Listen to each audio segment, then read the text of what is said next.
Okay. And you did. Okay. Well, your team did. Okay. And then within 5 minutes, it was in T&Z. You just do the math yourself without any other thing, and it's very clear. Okay. And I don't know if you knew that.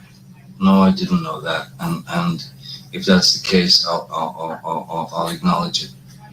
And if you say you have proof, then I'll acknowledge it. Look, it doesn't shock me that any fucking it just makes sense. attorney would do something like that. It doesn't, it doesn't shock me.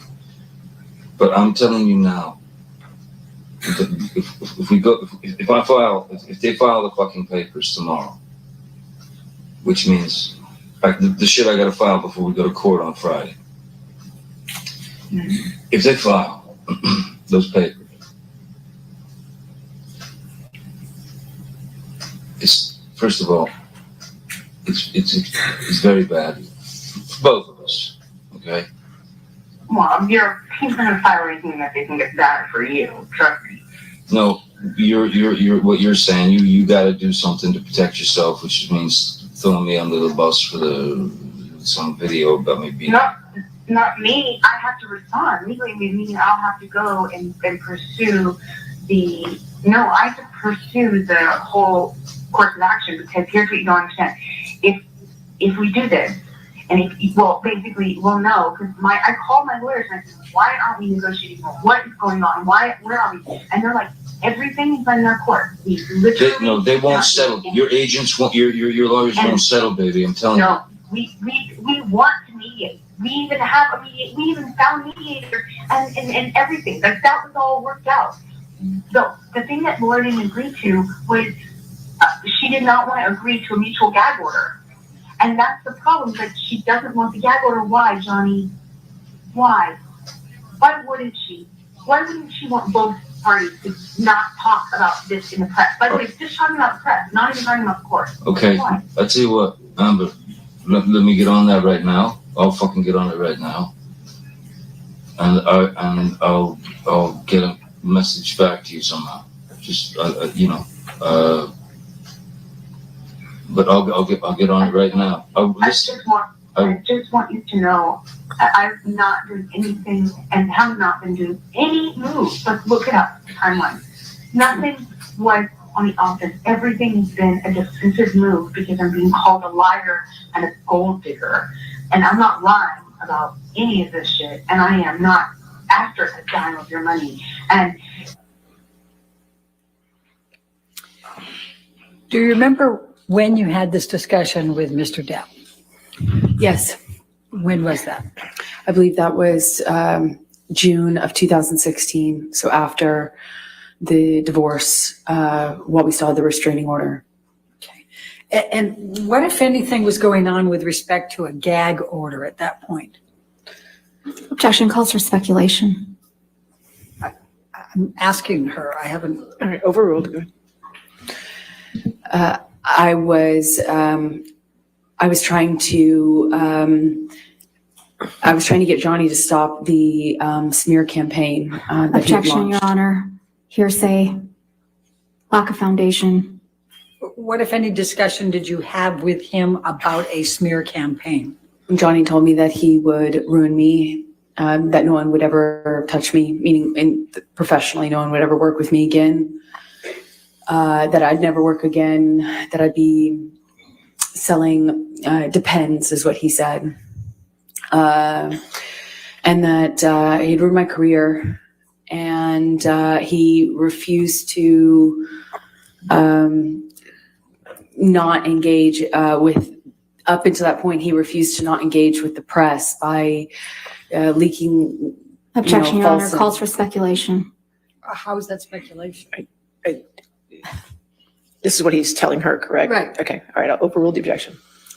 And up until that point, I was trying to, get him to call the dogs off, call it off, because it was forcing me into a position where he was calling me a liar and he was forcing me to prove it.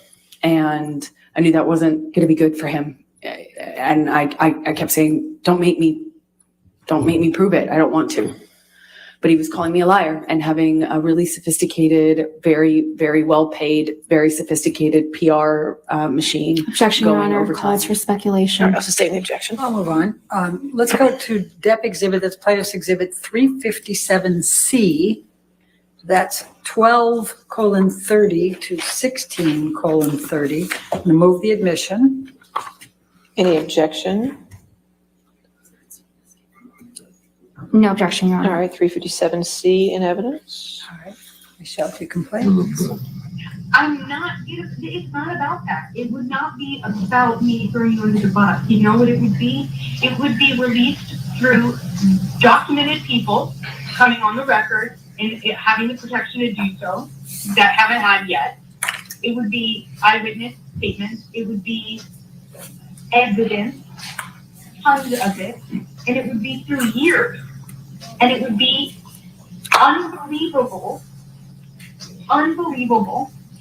to imagine that either I'm in a secret fake club, or B, I've had A secret what? I've swapped a secret fight club, or that I have been plotting to do this for 3 years, and taking pictures of it and documenting it, just saving it up for the right time when I'm not asking for any money and have nothing financial to gain from it.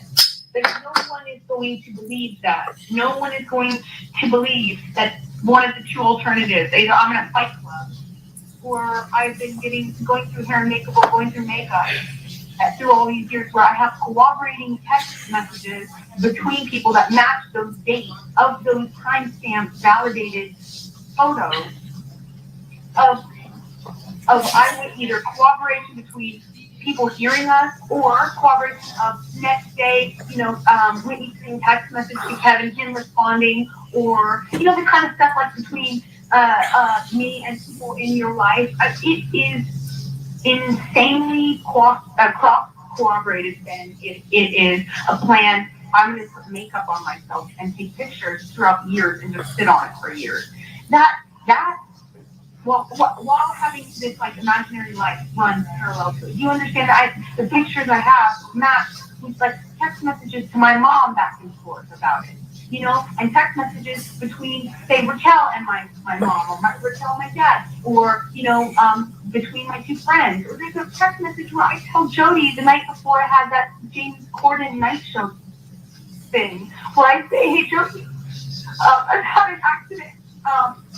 I think I have a busted lip, I may have a busted nose and 2 black eyes tomorrow, because I don't know how bad it will be until the morning and we may have to cancel. But I don't know how I'm icing it, I'll let you know in the morning, and things like that. It doesn't matter. There is nothing,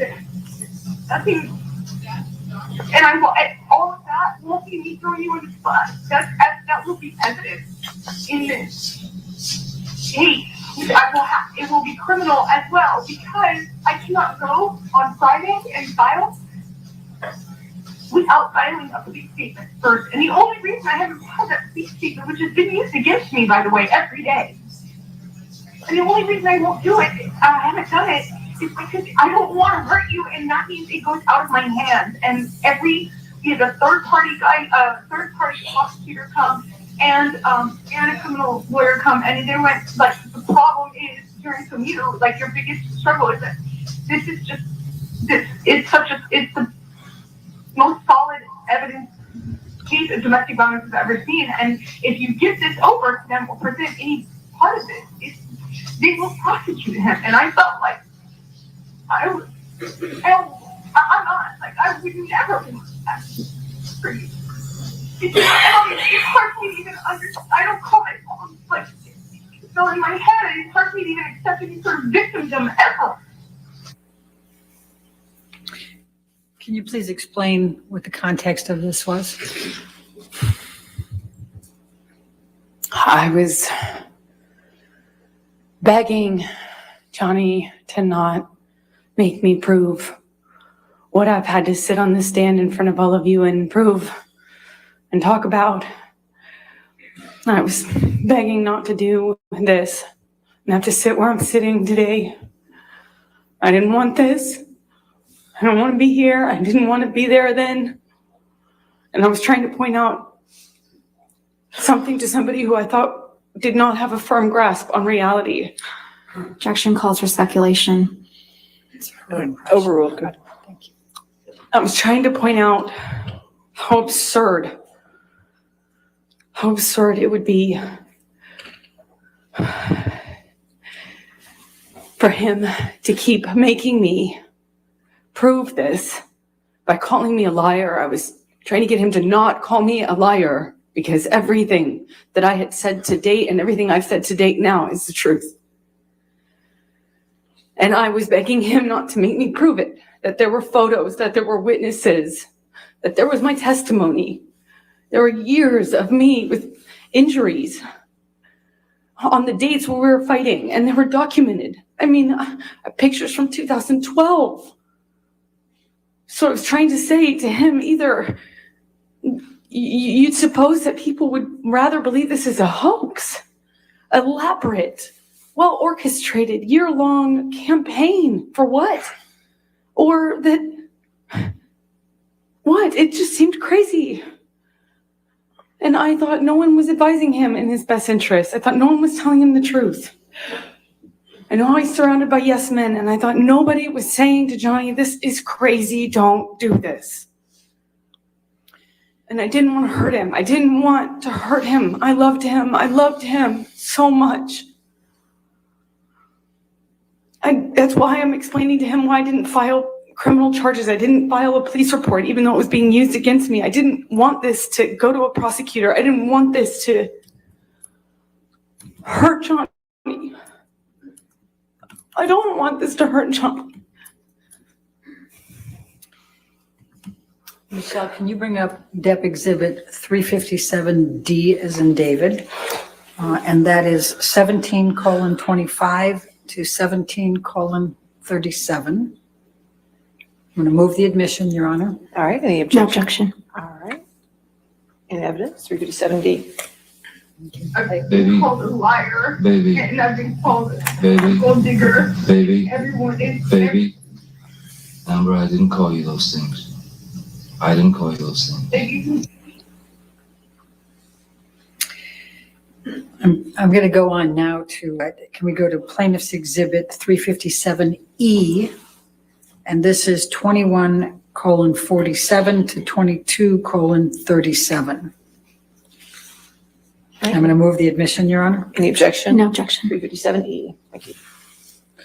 And you're stronger. And so when I say that I thought you could kill me, that doesn't mean you counter with you also that you lost your own finger. I am not trying to attack you here. I'm just trying to point out the fact of why I said call 911. Because you had your hands on me after putting the phone in my face, and I had gotten crazy in the past, and I truly thought I need to stop this madness before I get hurt. Oh my God. And I never think about myself that way. I never defend myself that way. I never see myself as a victim. It's your fault, you know? All right, yeah. And I when they came, I did not cooperate with them. It has been used against me, not by the media, by your side. And what are you referring to there?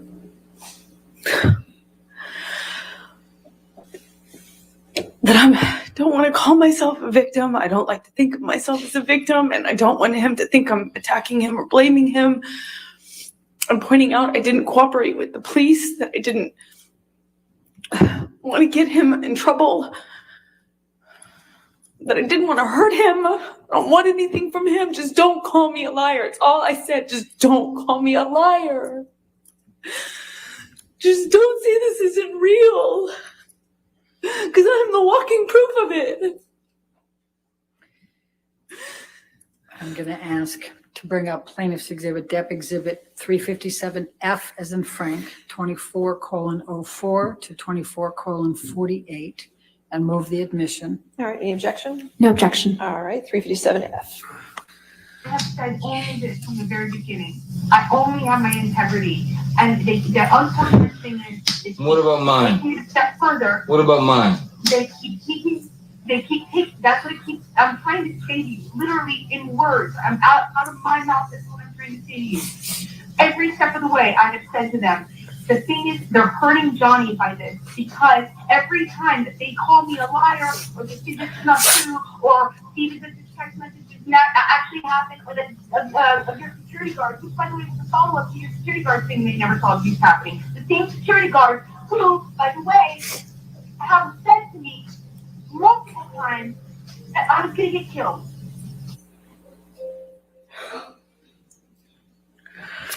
And what are you talking about there, Amber? That even though Johnny told me that his guards would say whatever he needed them to say, that they were the same guards who had told me that I would lose my life Objection, Your this Honor, way. hearsay. All right, sustained objection. It came in through the tape, so that's all right. We're fine. Let's go, Michelle. Your let's Honor. go to- If we could approach, please. I'm sorry.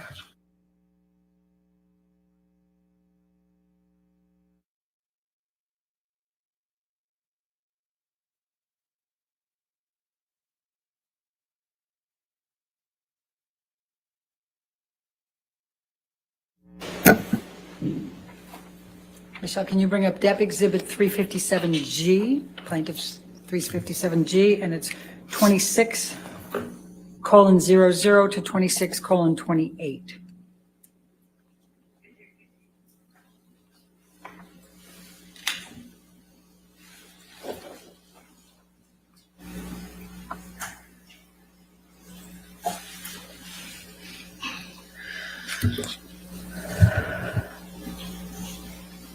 Oh, move the admission. I'm sorry. All right, any objection? No objection.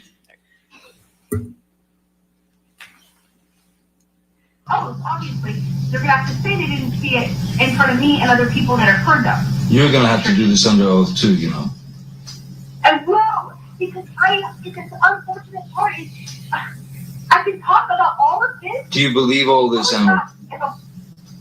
Do you believe all this? Oh, yeah, the stuff that, yes. You believe I'm an abuser. You believe I'm an abuser. In May, in December, in April.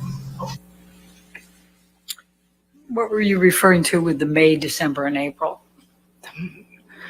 Just listing some of the times in which he beat me up and that he knew about. So I'm going to take you now fast forward into the July 2016 timeframe. There was a mediation that came about during that time. What, if any, intent did you have to reconcile with Mr. Depp at the time of the mediation? I wanted there to be no animosity. I wanted to minimize the animosity. I wanted to reconcile in that way. I didn't want to get back together with him, if that makes sense. Okay. Can you just briefly describe what transpired during the July mediation?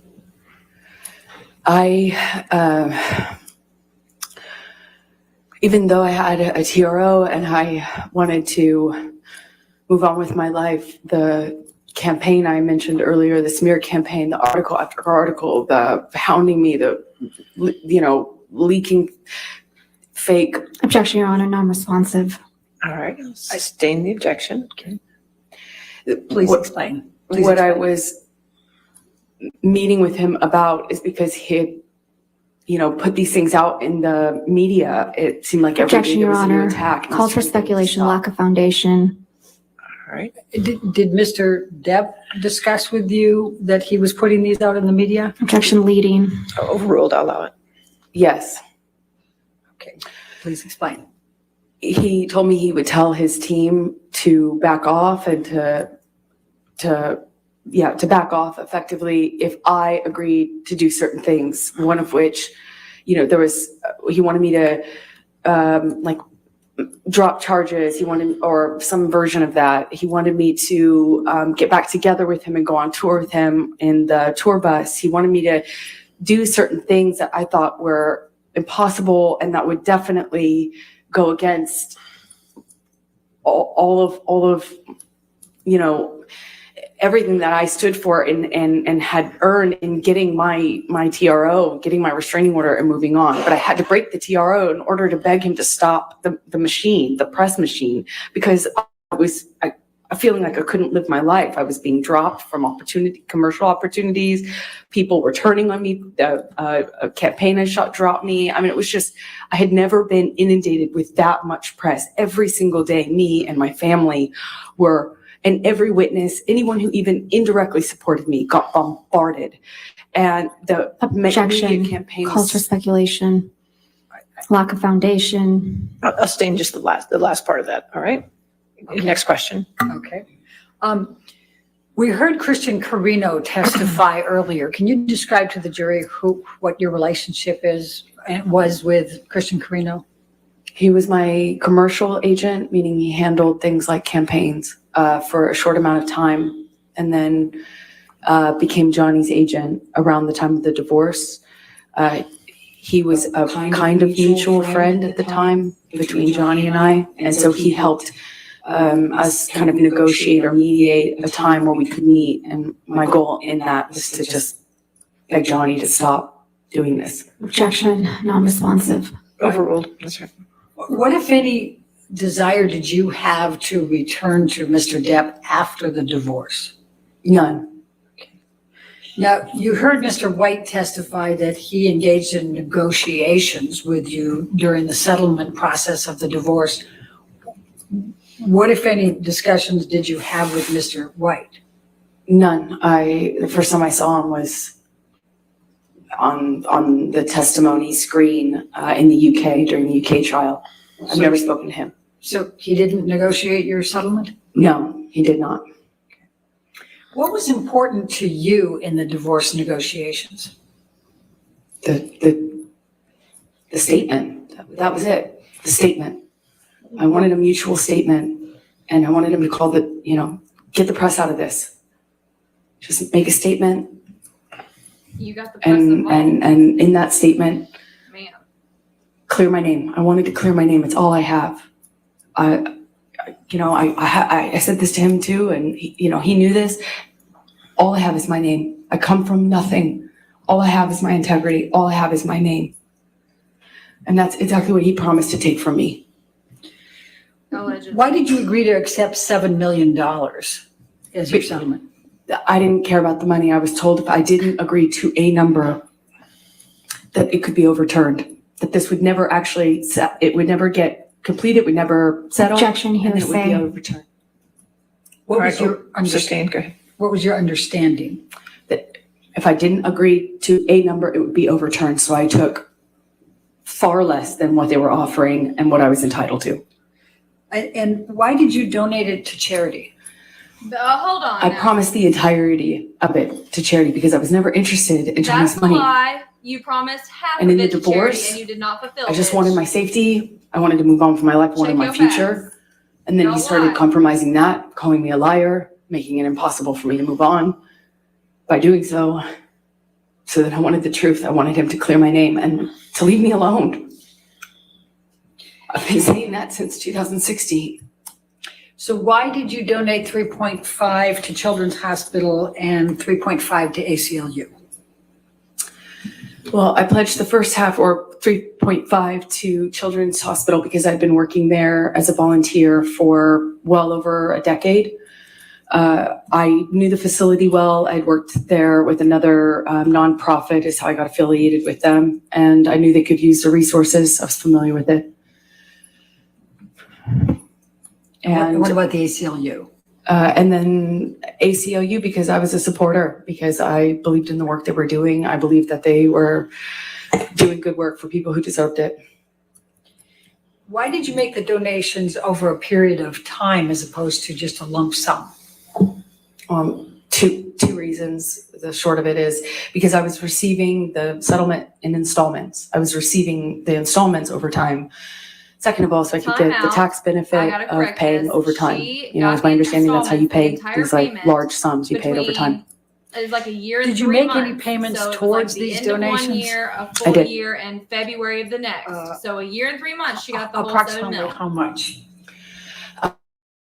I allowed for the first installment, which is $100,000 to each. That came straight from Johnny in 2016. I followed up with $350,000 that year, 2016. 2018, I did another. Oh, and I also donated $250,000 to Art of Elysium, which is the affiliate I was just speaking about, that does the work in the Children's Hospital. It was not going to count towards my overall pledge, but I did that too. And then I did another donation to each in 2018. And then Johnny sued me, 2019. Before we get to that, did anyone make donations to the Children's Hospital or ACLU on your behalf during that time period?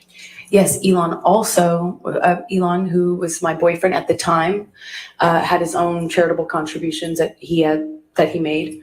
He made $500,000 to both in my honor, in my name, in 2017, I believe.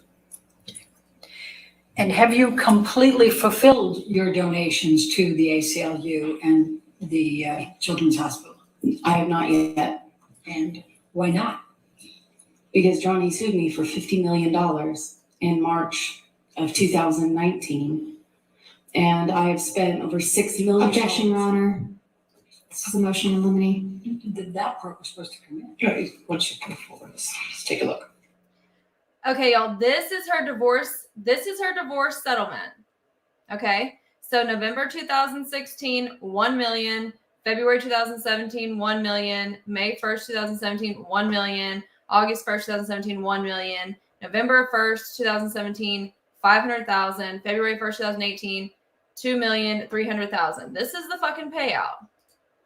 Like, does she not know that, like, that's in the court record? I just, ma'am.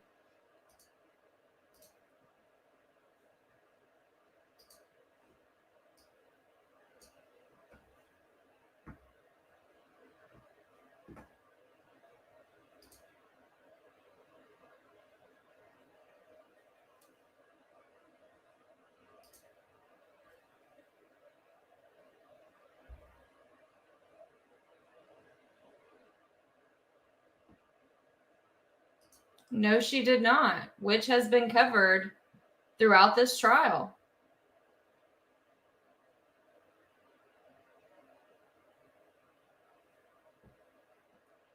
I mean, there's a reason he wanted them to bring up the documentation for her donations. He wanted to know if she really paid them or not.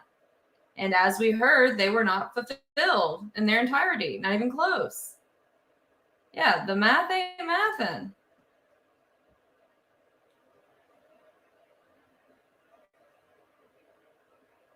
Like, hey, my donation in these organizations, they missed out on all of this money because Johnny sued me. He sued me, so I could not donate this money. It's all Johnny's fault.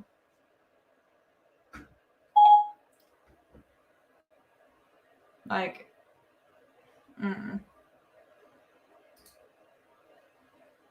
And a motion in limine, by the way, a motion in limine is something that is filed before trial, pre-trial, to keep certain things out of the courtroom, aka like they don't want you to say those out loud in the courtroom where the jury can hear it. That's what a motion in limine is. A motion in limine would be like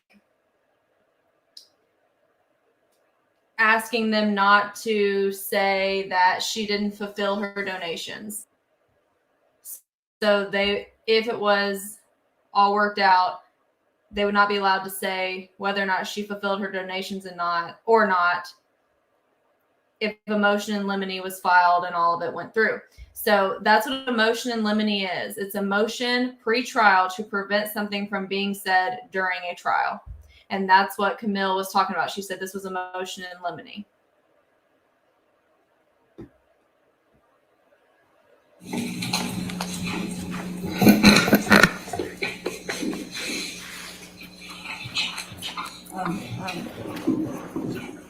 So going back to that, then, could you afford to continue making payments to the ACLU and Children's Hospital? No. Okay. What, if any, intention do you have to fulfill your pledges and donations to these organizations? I still fully intend to honor all of my pledges. I would love for him to stop suing me so I can. What if any deadlines are there on your pledges and donations to the ACLU and the Children's Hospital? There are none. They understand. Okay. Now let's go to Defendants Exhibit 1458, which is already admitted.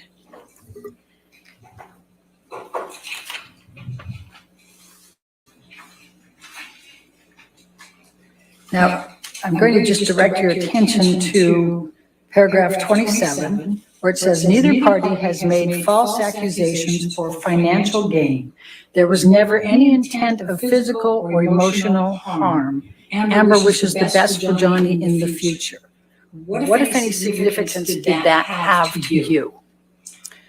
That was everything to me. That was the most important thing in the separation agreement between us, is that he acknowledged that I hadn't made a single false claim, that my allegations were not false. I thought that just because he signed his name to it, he'd honor it. I mean, he signed his name to it, and I thought it would mean something.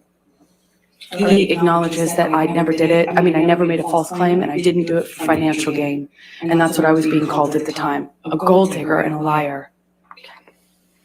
Thank you. We can take this down, Michelle, and I'm going to now take you to post-divorce and your career. Please describe for the jury how your career evolved after the divorce, which I think was final in February 2017. I had to fight really hard to keep my career. After I got my TRO, I lost opportunities. I got canceled from jobs. I got dropped from campaign I'd shot. I was told I was going to be dropped from. Objection, Your Honor, hearsay. Sustained objection. I fought to keep my job in a movie the biggest movie opportunity I had to date. Which was what? It was Justice League with the option to become Aquaman. It later became Aquaman, but I had to fight really hard to stay even in Justice League because that was right around the time of the divorce. Can you tell the jury what Justice League was and what your role was in that? It is a superhero franchise, DC action film, and it introduced my character, and it provided the base for the Aquaman spinoff that followed it, but that was not a reality at the time of shooting Justice League. All right. And then you were able to be an Aquaman, is that correct? Yes, I kind of showed up to work months early and stayed really late to fight to keep the job. I managed to keep it, and managed slowly to kind of to gain through this kind of hard work and goodwill I was able to foster. I was able to keep and make other jobs, and eventually made a movie called Aquaman, and Aquaman was very successful. I think it was most successful DC film by its release, and I was getting my career back, even though it was, it took a major hit when I got my restraining order against Johnny. So let's talk about Aquaman for a moment. I think you said it was the highest grossing film of DC films, is that correct? Yes. Okay. When did that come out? December of 2018. And what was your role in Aquaman? I play Mira. And was that a lead role? Yes, it is one of the leading roles. It's the female lead opposite Jason Momoa's character of Aquaman. Okay, so you were his mate? You could say that, yes. I was his love interest, the female, I was a female lead of the movie. So in December of 2018, as Aquaman's coming out, why did you agree to participate in the op-ed? Well, because I believed in some of the causes that the op-ed was seeking to advance. There was a lot of attention and energy around gender-based issues, gender-based violence issues in general. I had just recently become an ambassador for the ACLU. I was proud of that ambassadorship, and I was looking forward to the opportunity to lend my voice to what I thought was a great cause, which is just a conversation around women's issues and gendered issues that I think the whole country was having at that time, quite a political conversation and cultural conversation at the time. And I was happy to lend my voice if I could. Who drafted the first draft of the op-ed? The ACLU. Did you initially want to include Mr. Depp by name or reference? No. What were you trying to accomplish by the op-ed? I was trying to raise awareness around some of the issues that I just mentioned. There was some legislative reform, Title IX being one of them, and there was just a greater cultural conversation being had around gender issues, and I was happy to weigh in on what I saw as the unique phenomena that women and typically women experience in our culture when they come forward against somebody more powerful, when they speak up about gender-based violence. And I thought I could lend my voice to that conversation. I thought I had something to say about that. Were you trying to boost your sales for Aquaman since it was coming out in that same time frame? It doesn't work like that. I don't think any op-ed, a major motion picture or a major franchise like that is not aided by the publication of an op-ed in the Washington Post. I'll put it that way. But the other way around can be said. I was wanting to lend my name at that specific time to potentially advance the causes within the op-ed. Because of your success as Mira with Aquaman? Yeah, just the publicity of the movie and the success of the movie would hopefully, in best case scenario, only add and lend itself would lend attention to the issues that the op-ed aimed to address.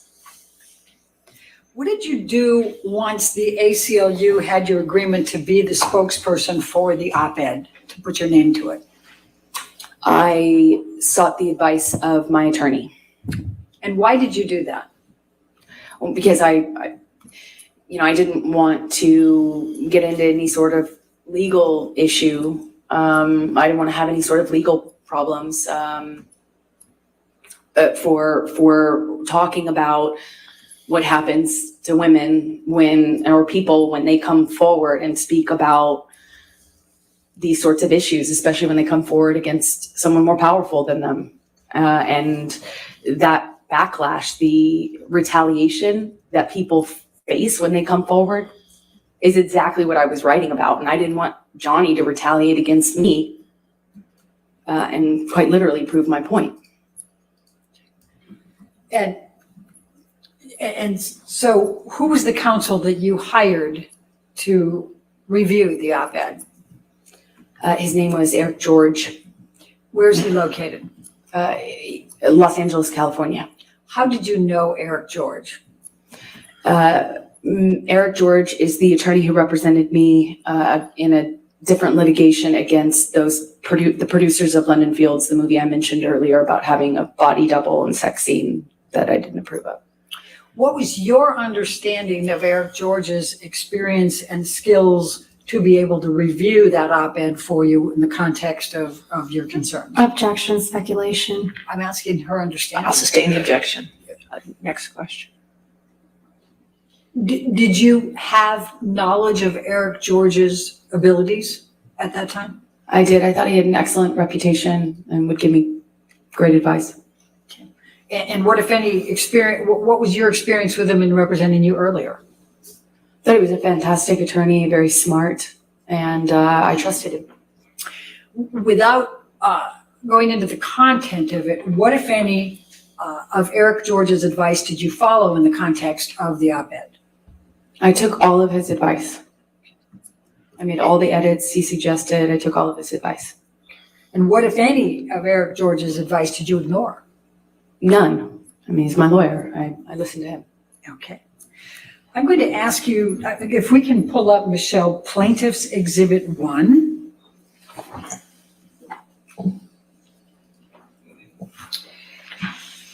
Now, this is the online version of the op-ed, and it has this title, Amber Heard, I spoke up against sexual violence and faced our culture's wrath. That has to change. What, if any, role did you play in this title? None. What, if any, role to your knowledge did the ACLU play in this title? None to my knowledge. Okay. Are these exact words anywhere in the article? No. No, they're not. When did you first become aware of this title being included in the online version of the op-ed? I think in this litigation is the first time I realized that.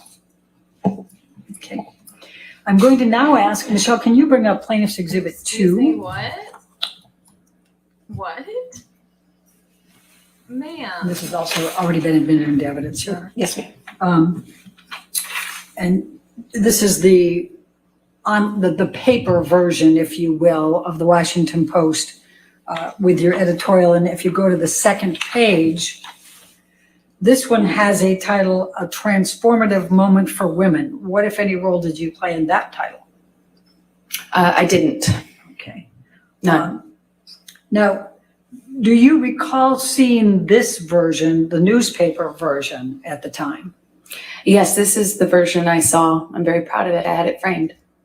You had the newspaper version, not the online? I did. I had the newspaper framed. Okay. And now I'm going to ask you to turn to, and Michelle, can we pull up Plaintiff's Exhibit number 3?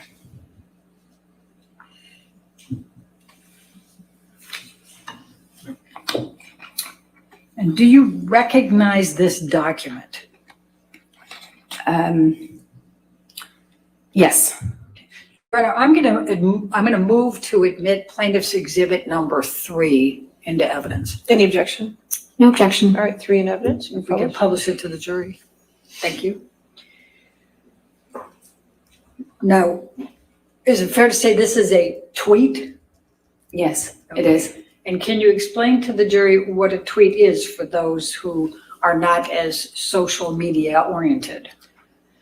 A tweet is a posting on a social media network called Twitter. Okay. Now, did you send That this didn't tweet? answer the question, but okay. I think so. I must have. Okay. And what, if any, control did you have over whether the title given to the op-ed online was included in the tweet? You don't have control when you're retweeting something. It's my experience that you don't control a title when you're retweeting something. You don't get a chance to re-editorialize someone else's title. Okay. And at the time you sent this tweet, do you remember even noticing that title? I do not. I don't think I even realized it. Have you ever typed the words from that title? No, I have not. Now, I'm going to ask you, let's go back to number 2, Plaintiff's 2. And I'm going to ask you, what, if anything, in this op-ed was incorrect? Nothing. Every word of it is true. And I'm going to direct your attention specifically, and if we can blow this up just a touch, and move up just a touch, Michelle, if you can, so we get to then 2 years ago. Then 2 years ago, I became a public figure representing domestic abuse, and I felt the full force of our culture's wrath for women who speak out. Was this true or false? It's true. What, if anything, did you do about speaking up about domestic abuse 2 years earlier? Well, I went and got a restraining order against my then husband and walked out to a sea of media and endured to that point 2 years of vitriol from the media and from Johnny Depp supporters in retaliation for having done so. And I guess you're really answering my next question, which is, and I felt the full force of our culture's wrath for women who speak out. Is that what you were referring to for that next? Yes, because at the time, I thought it couldn't be worse. Obviously now from where I sit today, no, it's a lot worse. And then, Michelle, if we can move this up a little bit further. Well, actually, that's perfect, Michelle. Then I don't have to use my purple again. And then you said, I had the rare vantage point of seeing in real time how institutions protect men accused of abuse. Is this true or false? True. Okay, and explain to me what you meant by that and how that was true for you. I got a restraining order. I had to prove to a judge that I needed one. I had a bruise on my face. I got a restraining order. I showed pictures. I had proof, and yet everyone, the media, the studios that, you know, both Johnny and I worked for, they were ready to support him. They made statements in support of him. They were ready to fire me. Objection, They Your attempted to Honor. fire me. Hearsay. All right, I'll sustain the objection.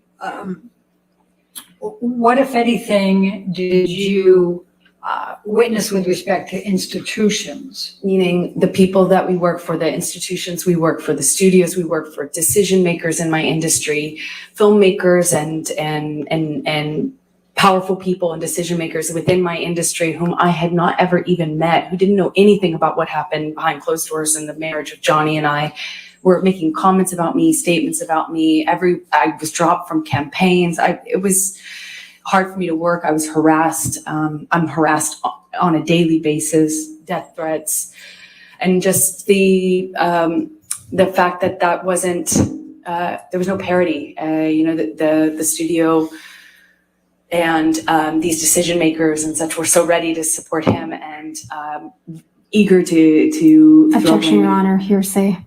I'll sustain the objection. All right. So what, if any, ill will or bad intentions did you have or intend against Mr. Depp by assisting in writing, giving your name to this op-ed, and in publishing it? None. It's not about Johnny. The only one who thought it was about Johnny is Johnny.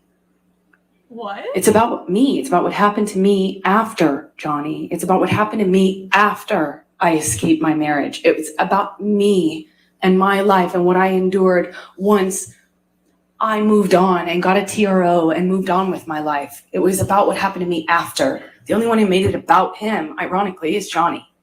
Ma'am. I'm going to, we can take that down, Michelle. I'm Is gonna it turn about him to and true, or is something it not about him? electronics and transparency. Which one is it? You've testified about, and we've seen photographs and audio recordings and text messages, emails, etc. What, if anything, have you done to cooperate in the authentication of all of these things? Objection, Your Honor. May we approach? Sure. Yes, you should. Did she just say that it's not about Johnny? Like, I just want to make sure that I heard that correctly because I was. Yes. Okay. I'm going to ask if you can pull up Defendants Exhibit 245.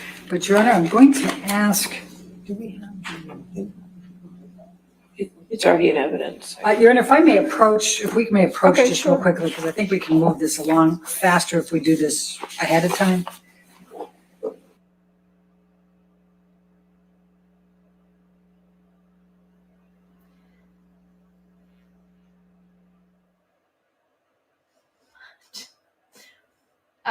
What? What did we just hear?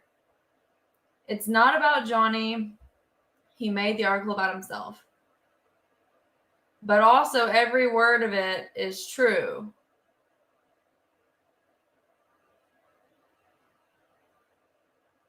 What?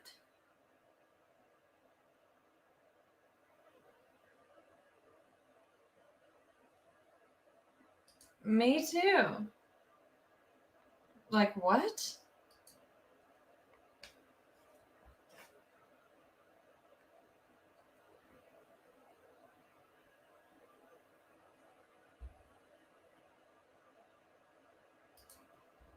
very confused. So she did say that she wrote the article, but y'all, that's irrelevant. Let me tell you why it's irrelevant. It never came into question whether or not she wrote the article. We know she wrote the article. She admitted she wrote the article, but that was never in question. It's the title that's in question. Who wrote the title? Not the article. Who wrote the title? So her saying that she wrote the article doesn't prove anything because we already knew that she wrote the article, and that's not of question. What's of question is who wrote the title of the article. Does that make sense?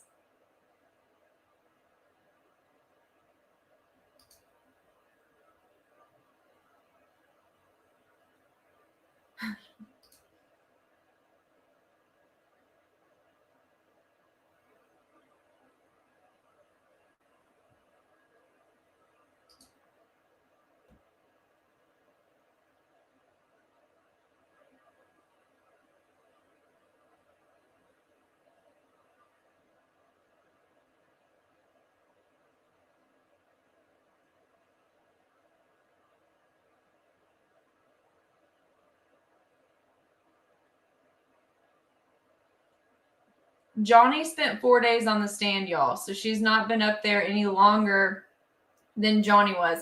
It just feels like she's been up there forever. But Johnny was up there like 4 days. So she's not even been up there as long as Johnny was.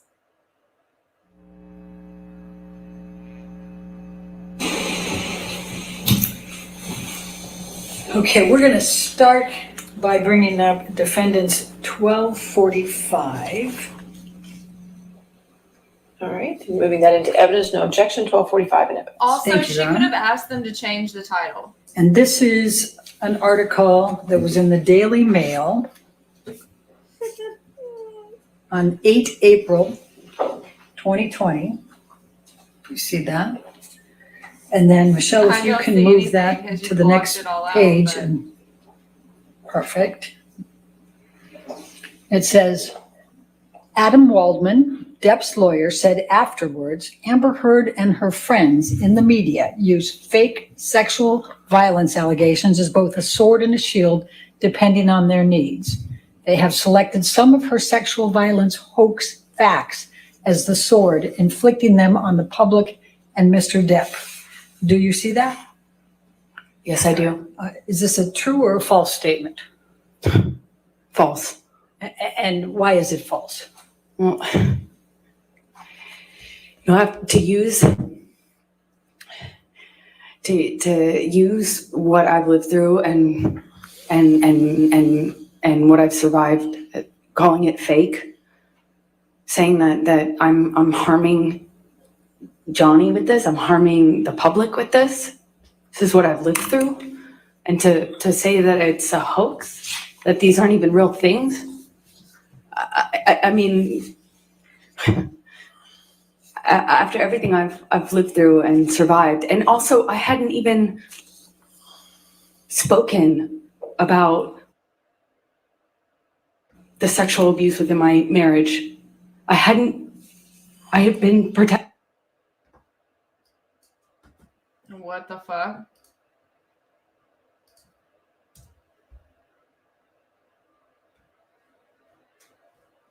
Hold on, I don't know what the fuck's going on here.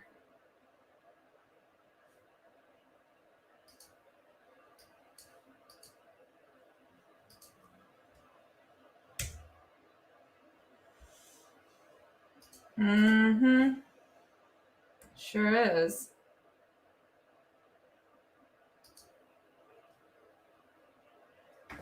The fuck? There's a new soap. Can you smell it?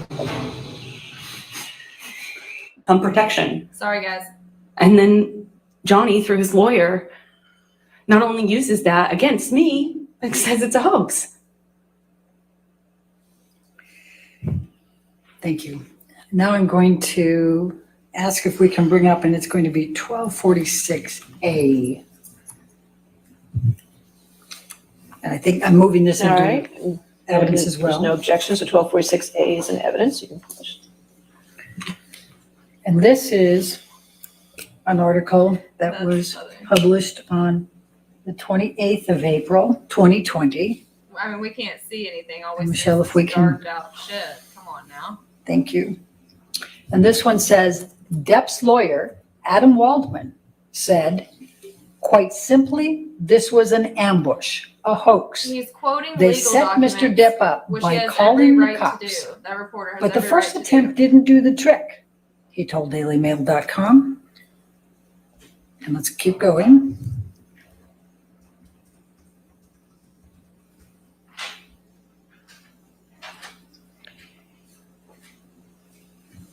So Amber and her friends spilled a little wine and roughed the place up, got their story straight under the direction of a lawyer and a publicist, and then placed They're a second quoting from call legal docs, to though, 911. So that's Do you fair see game. that? Yes, Is that true or false? couldn't be more false. And why is that? Every part of it is false. I didn't call 911. I didn't call the police. I refused to cooperate with them to protect Johnny. I protected Johnny. I didn't call them once and I didn't call them twice. I didn't rough up the place. I cleaned up the place. I didn't even know the second cops were coming. If I wanted to get something from him, I wanted to hoax Johnny, why wouldn't I cooperate with the police? Wouldn't I say something to the police? Wouldn't I do more damage to the house and than just knock over the things that you saw pictures of? It makes no sense. And to do it online when there's no fact checking, there's no authorities, there's no one able to, I can't respond. I can't fight this and use these sorts of media leaks and these comments to re-echo over and over and over again online with a network of people that are intent on helping Johnny through a sophisticated PR machine. to Objection, echo Your this Honor. abuse at me over Hearsay, and over. speculation. I'll sustain the objection. Next Okay. question. All right, and so what in fact did you do that night? I cleaned up. I protected Johnny. I refused to cooperate with the police, like so many other people do. Did you do that night? I cleaned up. I protected Johnny. I refused to cooperate with the police, like so many other people do. I tried really hard to keep it private even after that, even when I was committed to filing for a divorce. I tried to protect Johnny. I tried to protect the history of what we had. I tried to protect him. And did the opposite. And I didn't even have a lawyer. I didn't call my publicist. I called my contract attorney to get me another lawyer who could give me advice on how to protect Johnny. Every bit of this was to protect Johnny and to protect the secret that I had fought really hard to keep for nearly 5 years, which was that behind closed doors, things were not what it looked like. Okay. Michelle, can you take this one down and go to Defendants 1247, please? And Your Honor, I'll move the admission. All right. I know there's no objection. 1247 in evidence. And Amber, this is another Mail Online, and this is published on 24 June, updated on 25 June 2020. And then if we can go further. And this one says, Depp's attorney, Adam Waldman, said, we have reached the beginning of the end of Ms. Heard's abuse hoax against Johnny Depp. Is this true or false? False. And why is it false? Because unfortunately, all of this is real. And what I mentioned earlier about how preposterous it would have to be for this to be this elaborate hoax, I couldn't believe it. I couldn't fathom one day that would actually be legitimately the position that he, through a lawyer, would take, albeit online, where he could get away with it for some Objection, time. calls for speculation. Sustain the objection. And why is this so absurd? Because Johnny and I lived this. We lived through this. I lived through this, and I narrowly survived it. But I survived it. And, I have mountains of evidence, mountains of proof, and yet it won't be good enough for people who are seeking to make money off of Johnny's success. Objection, Your Honor. Calls for speculation. I'll sustain the That's objection. fine. Okay. So I'm going to take you now to the damages that you've suffered as a result of these statements by Mr. Waldman on Mr. Depp's behalf. Please tell the jury how you were doing reputation. Objection, that's a legal conclusion, Your Honor. I'm We sorry. move to strike counsel's testimony. Oh shit, okay. Oh shit. So moving to strike, they want what was just said to not be, they want that taken out. Jury can't use that.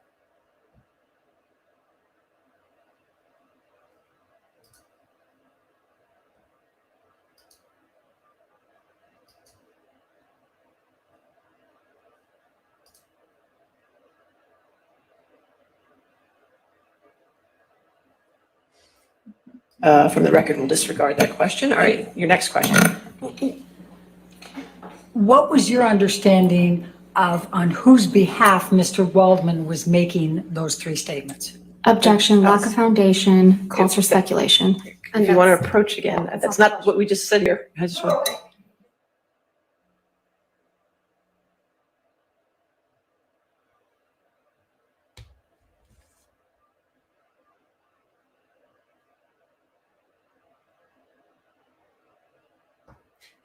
To get more chips, what did you say? So we'll move forward to my other question here. How were you, please tell the jury, how were you doing reputationally before these three statements were made, beginning April 2020? April 8 was the first of them. Objection, Your Honor. I'm going to object on lack of foundation. She can talk about her reputation. Overruled, I'll have. It took hard work. It took a lot of hard work on my part, but I was able to work, get my life back on track. I was taking care of myself emotionally. My career, I was working really hard. I was able to star in a major success. I worked on a TV series that I had been attached to for a very long time. I became an ambassador for several nonprofits that I deeply care about. I was doing a lot of really, it felt really good to be doing the social work and the charity work that I was doing. And I was also filming and working and planning on, I was awaiting a schedule from Warner Brothers for Aquaman 2, the sequel. And I had wrapped on that TV series I mentioned, and I was awaiting to start doing publicity for it to promote it. And I had a campaign, a global campaign, as a spokesperson for a major beauty brand. So things were, the trajectory was positive. So how did things change after these statements were made? I remember around the time, unfortunately, I lost my mother on the 1st of April. And I remember it was when I was grieving her that I got a call that I should be expecting a script for my role in Aquaman 2. Objection, Your Honor. Hearsay. It's not offered to prove the truth. No, overruled. Go ahead. So I was waiting a schedule and a script for that.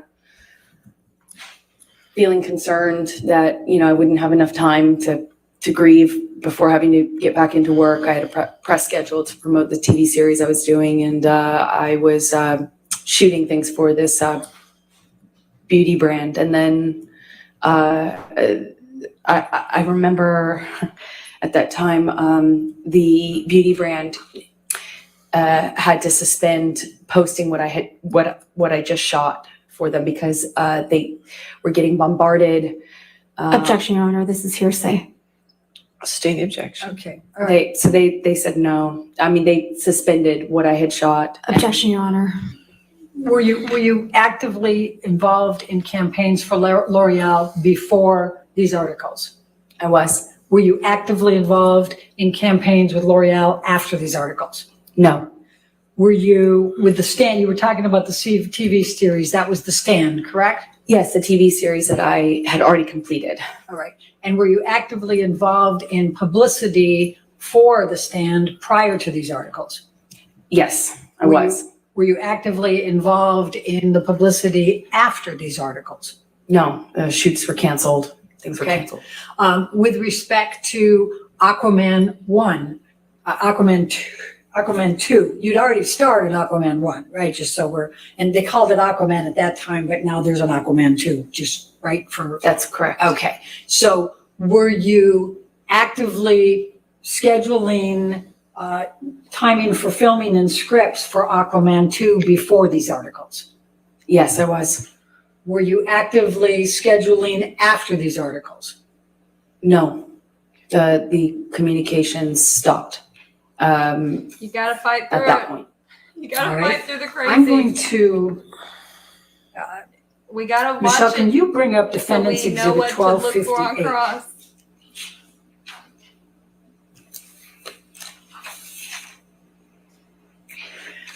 I'm going to show you what has been marked as Defendants Exhibit 1258. It's dated September 21, 2015. Do you recognize this document? Yes, Okay, what is it? it is the Justice League Aquaman contract. Okay, Your Honor, I'm going to move the admission of Defendants Exhibit 1258. Any objection? Yes, Your Honor, may we Oh, approach? sure.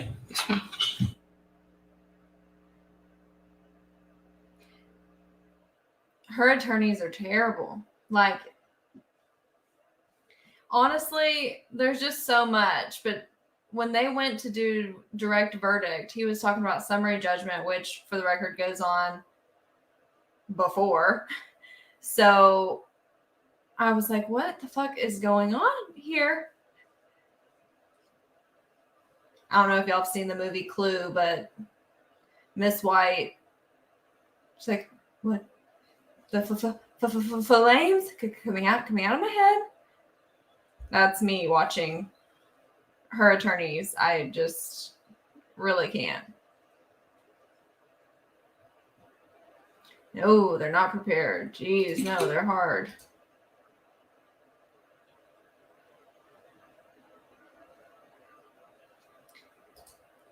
So me and Carrie talked about this, and if y'all don't know who Carrie is, she is very, very, very popular attorney on TikTok. She is a friend of mine. We were talking about whether or not these were umbrella attorneys, aka insurance policy attorneys. So basically, she didn't pick them out. She has an umbrella policy that is covering this for her. I do not know if that's true. We were just discussing that perhaps that was an option that would explain how she ended up with these particular attorneys. But objection, speculation on our part.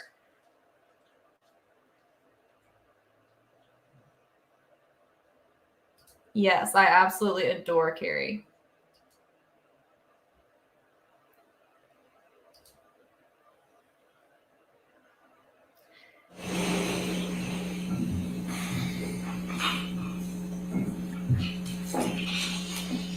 So, Amber, can you explain to me how the contract structure was for Justice League and options? Just explain to the jury, please. It's structured like a 3-picture option. I signed on to do Justice League, where my character was introduced. The fee is, small relative to what it will become if and when you do the other options or movies in that under that umbrella. So it was the contract for Justice League, which could then become Justice League 2, or it could be Aquaman, or it could be some other movie within the DC universe. And the second picture ended up being Aquaman. And then the third picture, Aquaman 2. Each time the fee goes up, but Objection, Your Honor, this calls for speculation, lack of foundation. Overruled out loud. as far as the contract is concerned, that's what the contract says. All right. And if we go to page 6, So what was your fee going to be for Aquaman? And what was it for Aquaman? 1 million.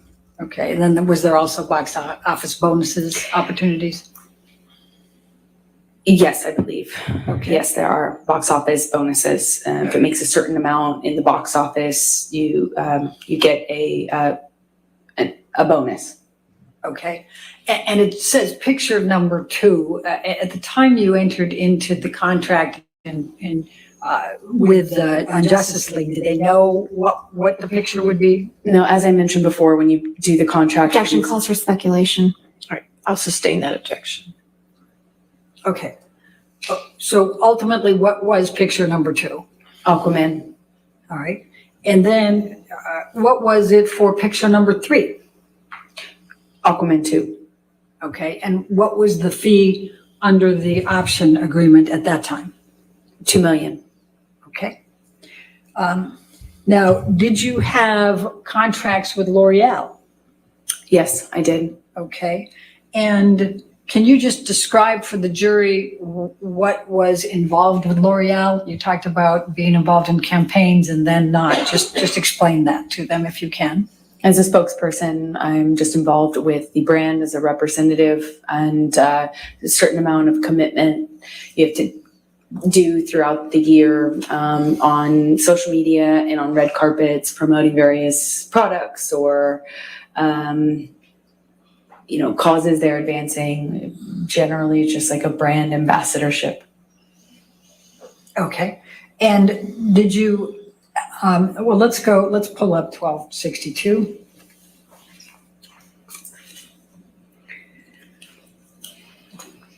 And this is dated as of April 25, 2018, correct? That's correct. Was that your first contract with L'Oreal? I believe so, yes. Okay, and was that for a term, a specific term? Yes, it was. Okay, was it for 2 years? Yes, it says 2-year contract, and that sounds right. All right, and then I'm going to ask you to turn to 1264. And that's April 20, 2020. And what, if anything, did L'Oreal do with regard to extending your contract then? They extended it. They chose to extend it with the option to kind of. All right, and did they extend it just an additional 3 months? If you look at paragraph 1. Let's see. Yes, they did. Okay, and what, if any, work did you do for L'Oreal after these 3 statements were made? I have only been able to participate in, I believe, 1 live event that they also couldn't promote or use the material from because of. Objection, Your Honor. Calls for speculation. I'll Hearsay. sustain the objection. Okay, now let's go to 1265. And this is, as of November 15, 2021, this is another extension with L'Oreal, correct? Yes, it is. And if you look at the second option term under paragraph 1, it's an extension of 20 months, is that correct?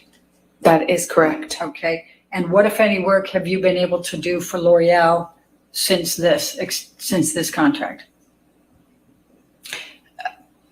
As I stated, I believe I've only done 1 in-person event with them and they couldn't use the material. Okay. Now, let's talk about the stand for a minute. Let's pull up 1263. And this is dated July 3, 2019. And I believe you indicated that you had already filmed it by the time these statements were made in April and June of 2020. Is that correct? That's correct. Okay. And what, if any, marketing opportunities were you participating in prior to those articles? We had appearances, talk show, press, the normal kind of group cast press junket, promotional material, photo shoot. And I had various publicity engagements lined up, like a magazine cover, that sort of thing to promote the film. To promote the series. And what, if anything, were you able to do with marketing opportunities after the 3 articles were published? None. What, if any, covers were you on after that for The Stand? They pulled the offer for that, so none. Okay.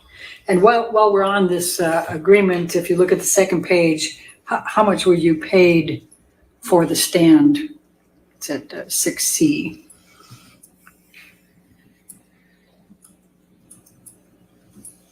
$200,000. $200,000 an episode. Okay. Now let's pull up Defendants Exhibit 1266. Have you been able to get any work since that time? I have done one small independent film. Okay, and tell the jury what that is. I shot a film in Guatemala. It's a small independent, meaning it doesn't have distribution or, it doesn't have distribution or anything. It's a lower budget film that I had been attached to for many years called Into the Fire. Okay. And 1266 has as of January 13, 2022. Do you see that?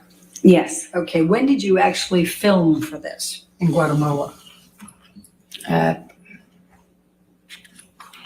March. I believe it was March of this year. Okay. And do you recall what your compensation was for that? I don't off the top of my head. I'm If you sorry. can look at ALH 17628, it's paragraph 6A. 65,000. Okay. And have you participated in Aquaman 2? I have. And tell us about that. I had to I fought really hard to stay in the movie.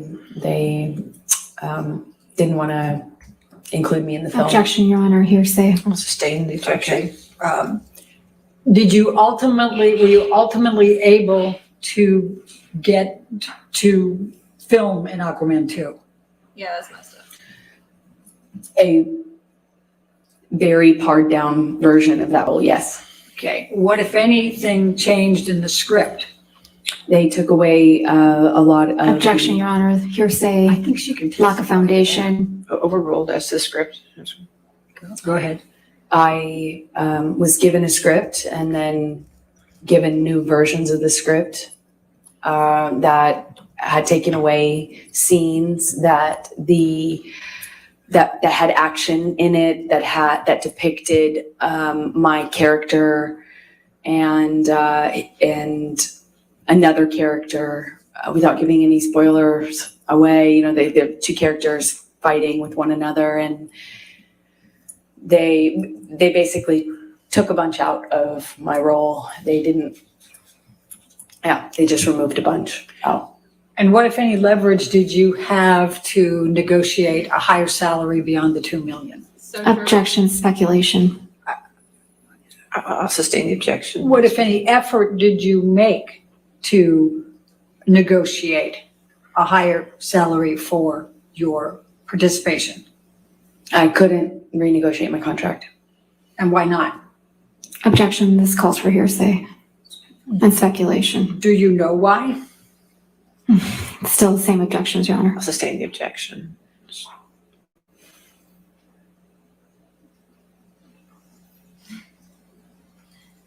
All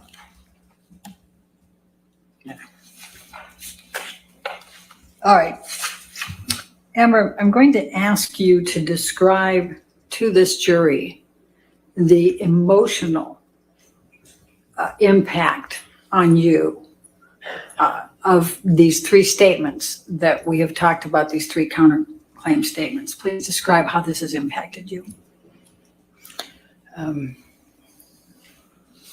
These statements are used over and over and over and over again online to reverberate, re-echo, and re-energize. Objection, Your Honor, this is not responsive lack of foundation. It's And been hearsay. said, yeah, she gets to give her consent for it. Well, the question was your emotional impact of these statements. Okay.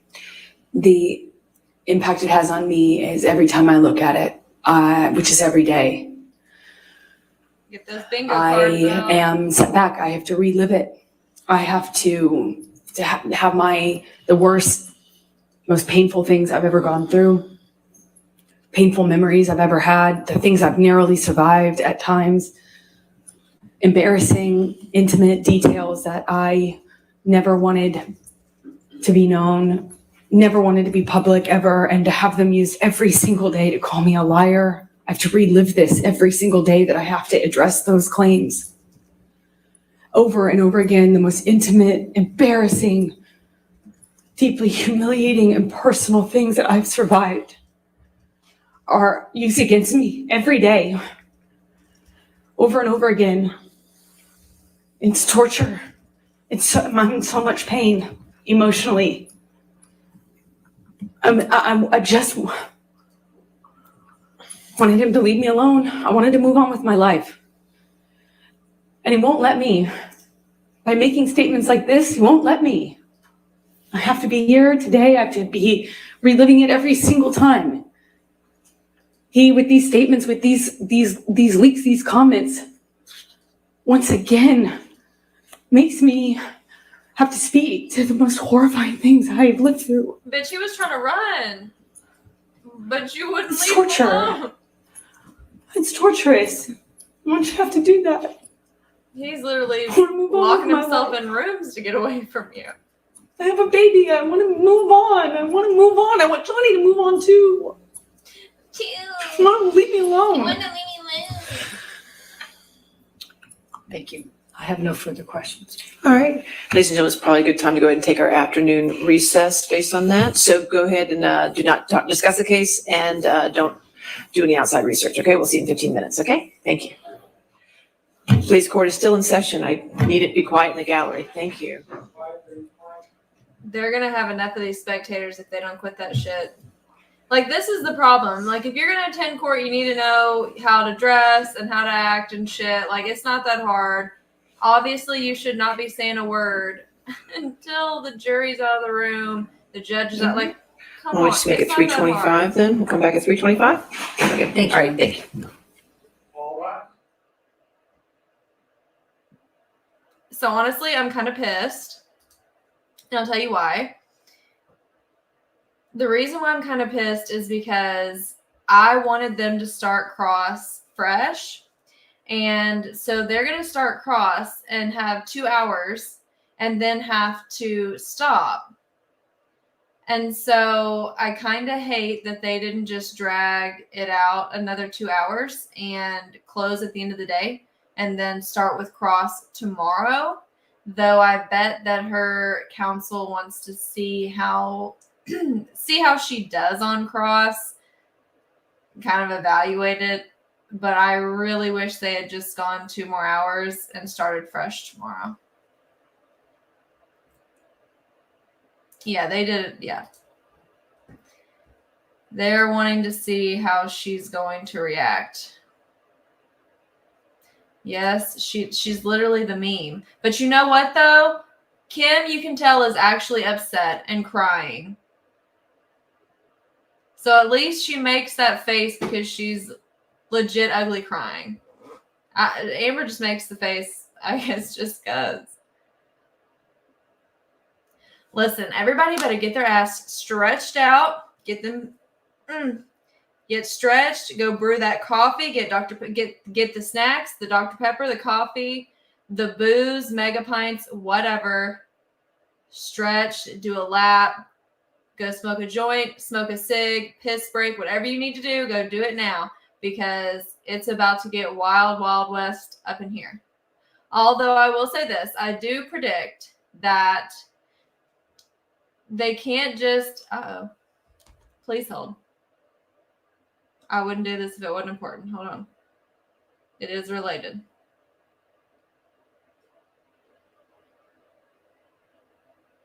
Fuck yes.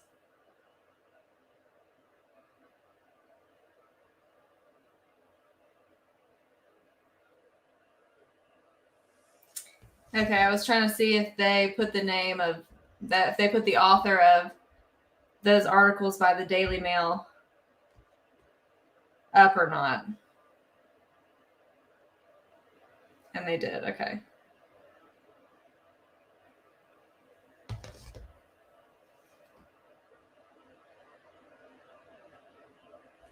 So, yes, I think that they're going to have to be very strategic in how they do this because she's presenting as a victim, and so they can't just come out and just, railroad her ass. They can't do that.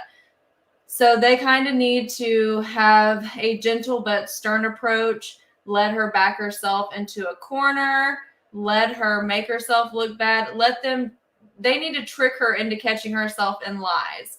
And if they're going to pounce and make the attack, then it needs to be on points that they think are really worth it. But they do need to be very strategic because you don't want it to appear like she's being attacked by Team Depp. They need to allow her to trap herself, catch herself in lies, all that good stuff.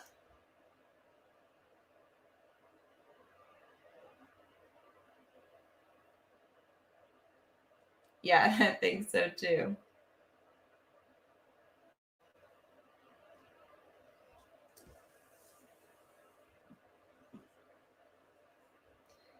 So I think it'll be very interesting. Let me tell y'all, during lunch, I went and made my Walmart delivery order because a bitch cannot leave y'all. I already have to leave y'all for Duggar sentencing. So I put in my Walmart delivery order. I ordered all the motherfucking Dr. Peppers. So I got half a Dr. Pepper to last me until Walmart delivery. Yes, they need a gentle, aggressive, but stern approach because you can't make it look too aggressive. They can. I just don't think that would be the smart way to do it. So I'm hoping that they take it easy, set her up, go that way. And also, if they really think that she has just made an ass out of herself, they may not care too much. You know what I mean? Like if they think that she has made an ass out of herself, nobody's believing this, then they will not waste 3 days, 2-3 days questioning her if they think it's just not worthy of time spent.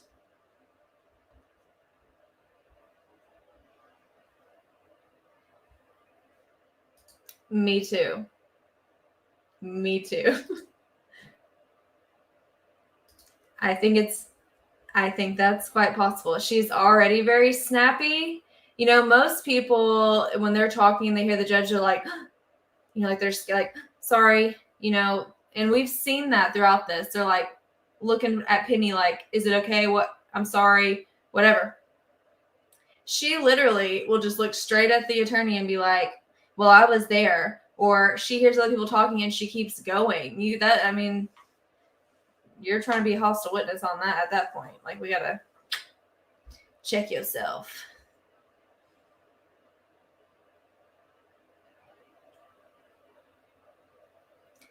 Here's the thing is the jury can hate her and totally be over her, but the question is, are we going to have a jury nullification situation where they say she's so crazy that like, fuck this, we're going to give Johnny a win? Because from a legal standpoint, they've not gotten there. I don't think from a legal standpoint that they've gotten there. But if the jury is like all of us, then they might pull the jury nullification card, which again, the jury does not know that that's a thing. So they'll either have to come to that conclusion or not. Well, maybe somebody on the jury does know, but it's not like the teens can tell the jury about jury nullification. That's a big no-no. When we get back from this break, they will cross her. And that's what I was saying. I wish that they had just carried her out on direct 2 more hours and started fresh tomorrow. But I think that her attorneys want to see how she's going to react in response to being questioned by his attorneys. So I think that this was like a little tester move. Hey, we'll give it 2 hours, whatever, sleep on it, come back tomorrow.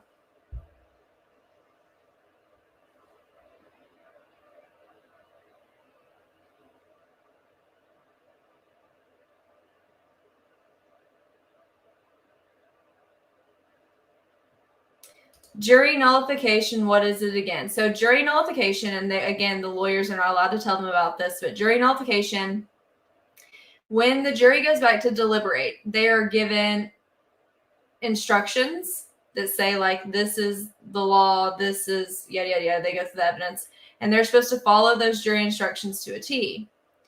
However, you can do jury nullification, and that's where you say, basically, fuck this, we're doing it this way. So, you know, let's say somebody admits that they killed a man, but they killed that man because that man essayed their child. The jury could say, well, yeah, he murdered him, no shit. But that person essayed their child, so let's not give him, let's say forget all this and find him not guilty. That would be jury nullification. Does that make sense?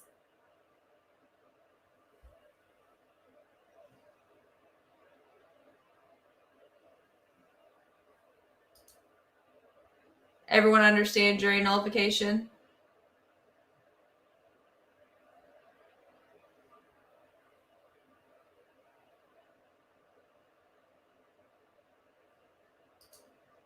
Okay, I just explained this. Did we hear it or no?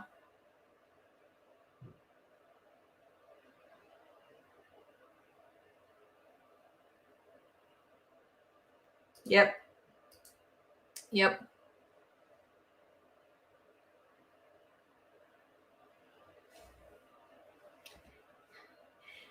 Yes, I do. Somebody asked about my background. So I have an educational background in criminal justice, legal studies, sociology, and communications. I have also worked in the legal realm. I worked in the legal realm for several years, and I had a family member that was killed by someone. So I have I have an educational background, a professional background, and a personal background in criminal justice, legal realm. Yes. Obviously, I'm not coming to y'all with a Google degree with this information. I am severely in student loan debt to acquire this information. But yeah, I have an educational background in criminal justice, legal studies, sociology, communications, like legal communications. Obviously, sociology is the study, basically the study of society. So it goes hand in hand with criminal justice, legal studies. And yes, I worked in the legal realm for several years and have the personal background because I have a family member that was murdered. So full spectrum view here. That's my background.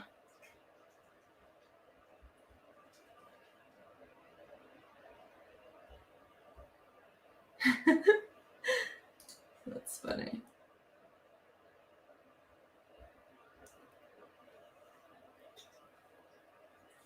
Oh, we have a sociology person here. I love sociology. The sociology is why I decided to cover this case, because the sociologist to me was like, I'm very interested in the fact that people think men can't be victims. Like there's a gender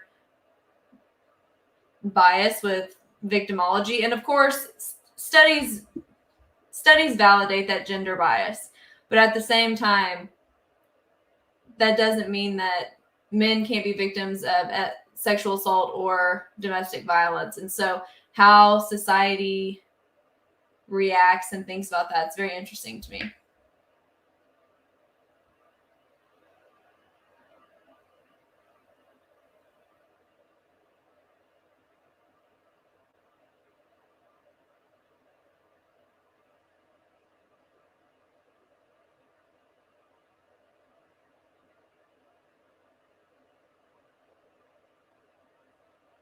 Yes, yes.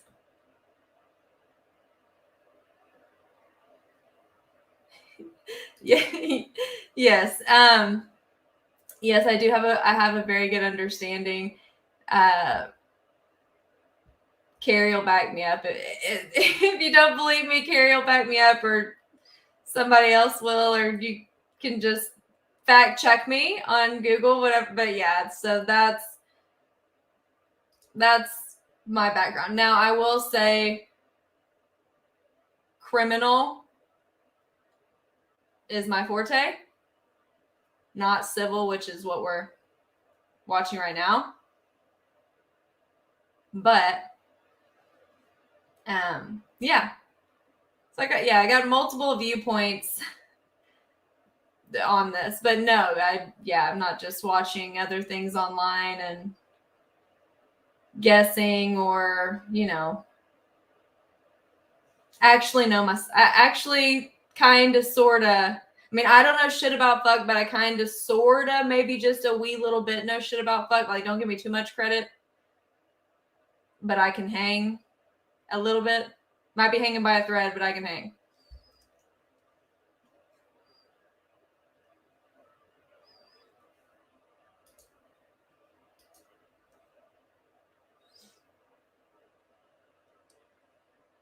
I think that would really explain.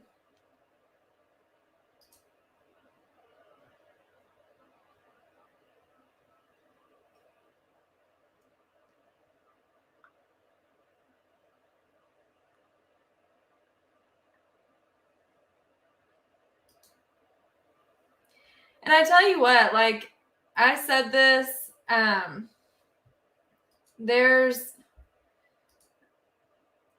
love that people are so into crime now, because when I went to school for this, it was a long time ago, and it was weird that I went to school for this, and like I could spout off random serial killer facts and blood evidence facts and decomposition facts. Like, that was fucking weird. I get it. But now it's trending, and I love that. I love that. But I also, I wish people would use critical thinking skills more when they're looking and talking about this stuff, because we don't want to perpetuate some of the problems that I see in the criminal justice system as well as in society. And I think that in some ways, social media helps, and just media in general perpetrates a lot of the problems and perpetuates a lot of the problems that we have with our system. And so I'm really trying to combat some of that, or hopefully I'm trying to combat some of that with encouraging critical thinking skills and trying to check our bias on things and all that good stuff.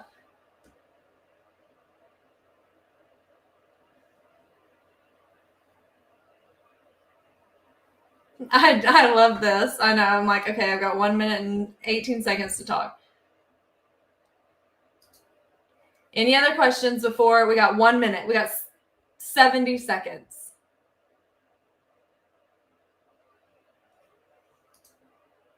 I'm nervous. I'm like, ooh, I do feel like it's New Year's. Sarah, that's hilarious.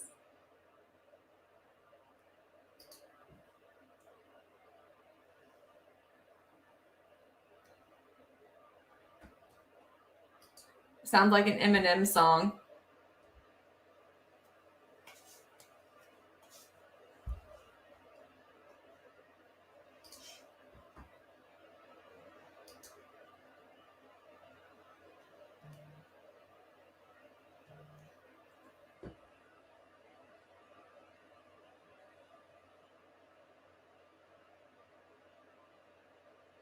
Well, one question, somebody asked, what's one question I hope gets asked? One I would like to have answered is the EXIF data to verify these claims, that I do not foresee us getting that.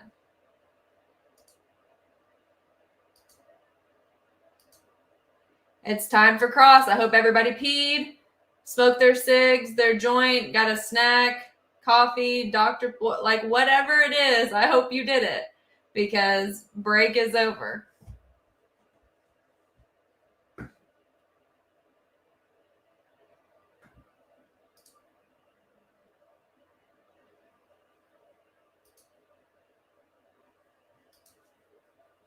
No, they added more time up there for us.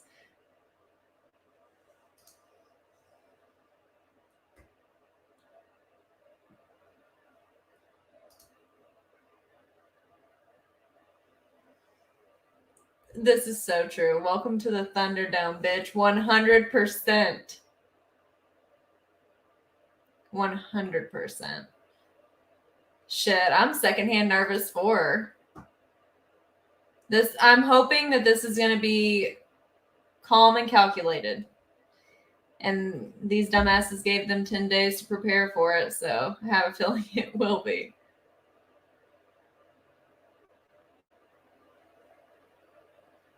Hilarious. I do this too. People call me and I'm just like, I'm in the shower washing my hair, but I mean, damn, there's not enough hours in the day, so what you got for me?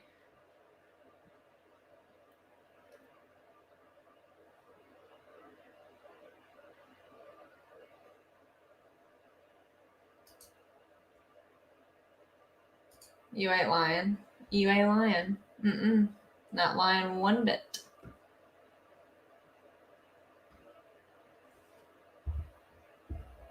Okay, y'all, but I did not take a pee break, and like,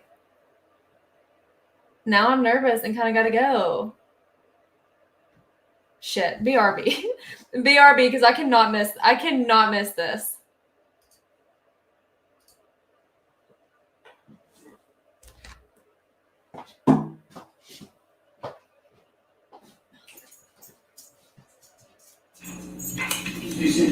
All right. We want to approach? Sure. Okay.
Damn, they've been up there the whole time. What the hell? Damn, they've been up there the whole time. What the hell?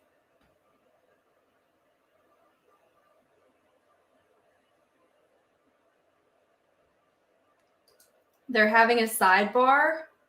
So they're having a conversation about facts of law that they do not want us to hear. Of course, it's all going to be recorded in the transcript.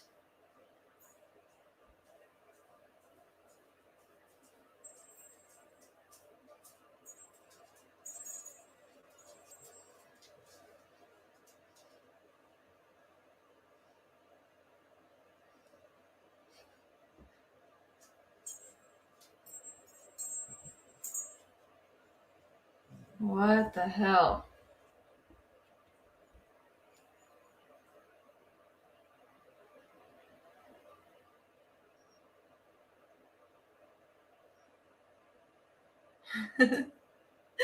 You can. They'll scan it to make sure that it's a cushion, but yeah, you can do that. I need to do that for Duggar on the 25th. I forget.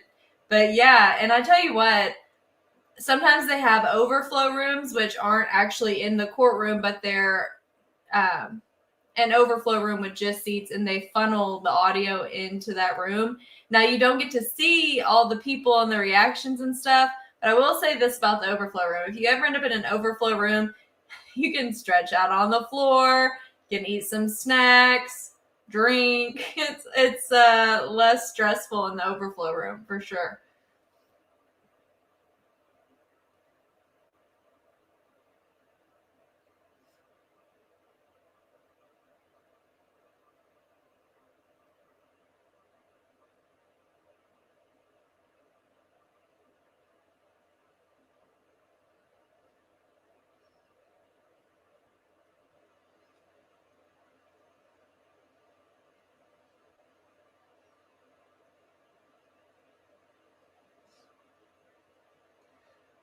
I mean, damn.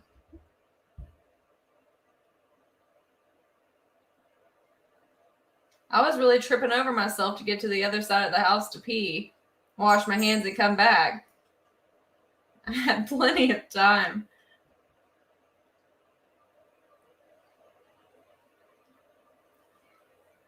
Yes. So with transcripts, how do I explain it? So it depends.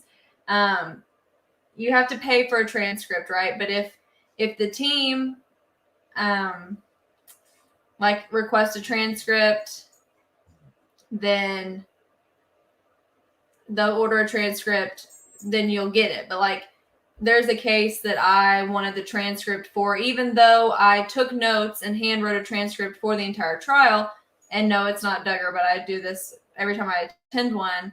And they told me $8,000 for a 4-day trial. So, and it does depend, but there's a cost per page and how fast you want it for a transcript. So there's a reporter I think that I saw was requesting daily transcripts for the trial and didn't care that they were imperfect. I saw a request filed in the docket about that, but yes.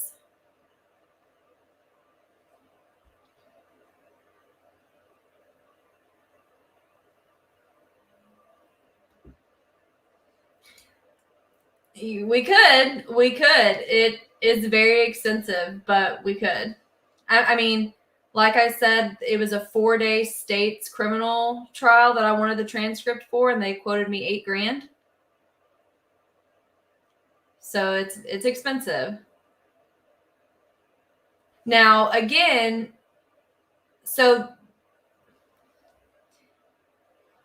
sometimes someone will say what's going on in there, type up what's going on in there, and then they're not going to do a perfect thing unless someone files for appeal. Because if you file for appeal, then of course each side's going to get a copy of the transcript. It's going to be filed, and then you're not going to have to pay $8,000 for it because they've already done all the work.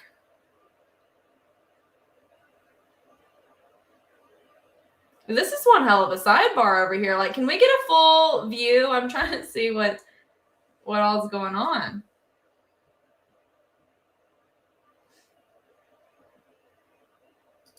I'm telling y'all, so when all of y'all that have the media memberships, when I'm buying legal docs, you're paying for that. You know, like, y'all make it possible through media memberships to obtain legal documents to put on there for you guys to look at. It can be very expensive at times to do it, but I think it's just critical to have that information.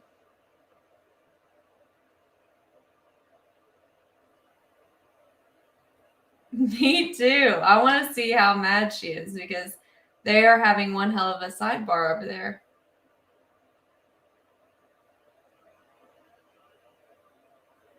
I have no idea what they're talking about.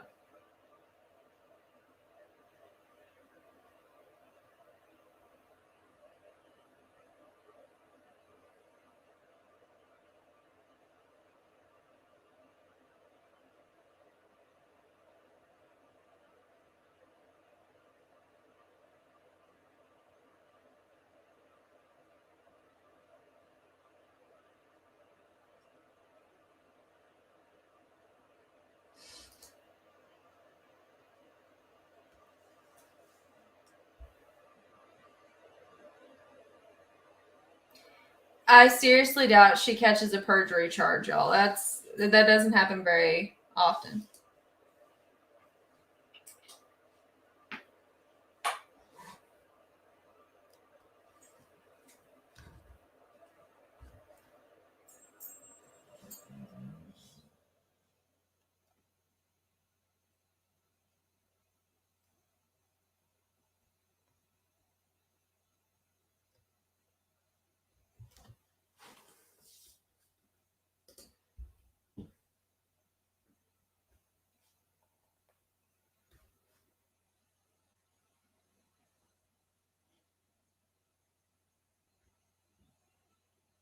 I mean, she's got to do cross. She's not going to be able to get out of that.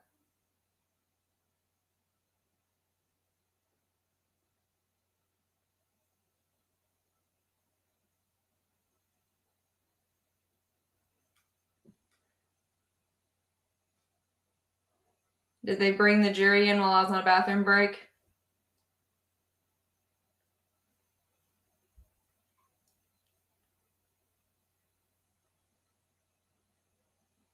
Sidebars can go for a while sometimes, so I'm not totally shocked.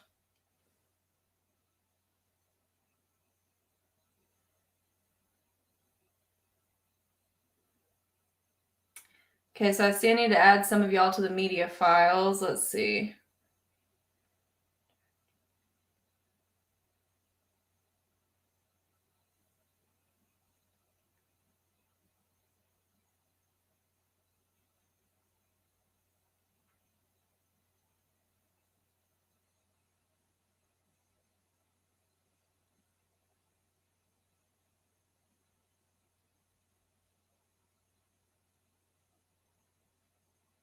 Those of y'all that got media memberships, I'm adding y'all to the Google Drive. And of course, you can see the documents on my website once you get the media membership.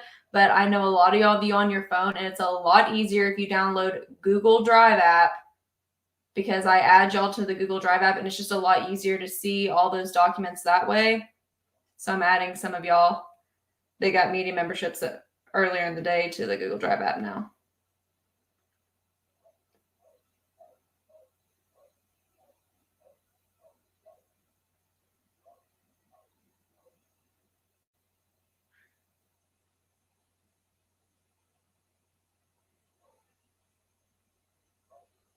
I mean, I wish they would show us something besides the crowd. Like, damn, I'm trying to see what Amica Umbridge over there looks like.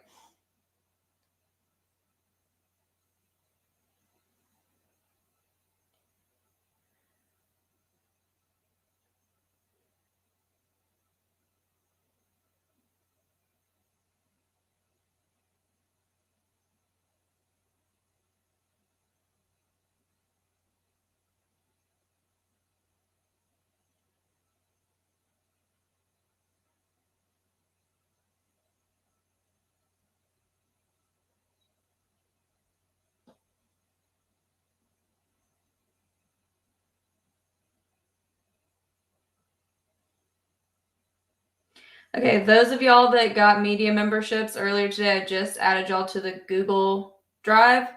So like I said, you can see them on my website, but if you're viewing from your phone, it's a lot easier to look through the Google Drive app, and I just finished adding y'all to that. So you should be good, but if not, you can always message me via email or on Instagram.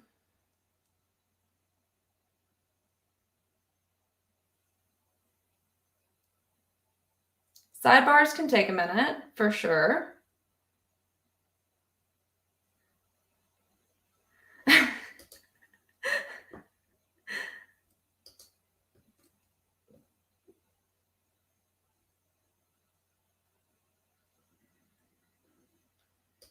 Man, we really rushed, didn't we? I was panic-stricken trying to pee and get back here.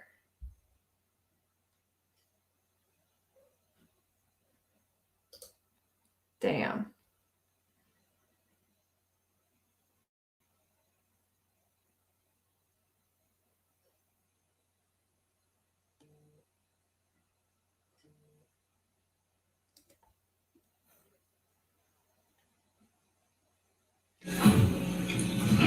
Here we go.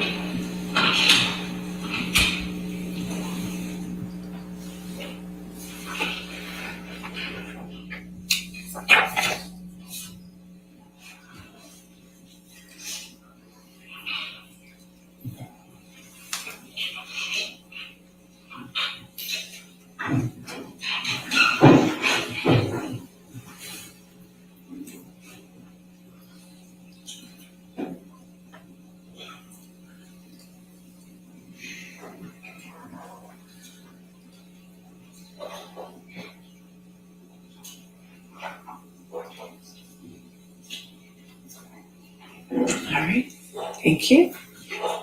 All right, be seated. Cross-examination.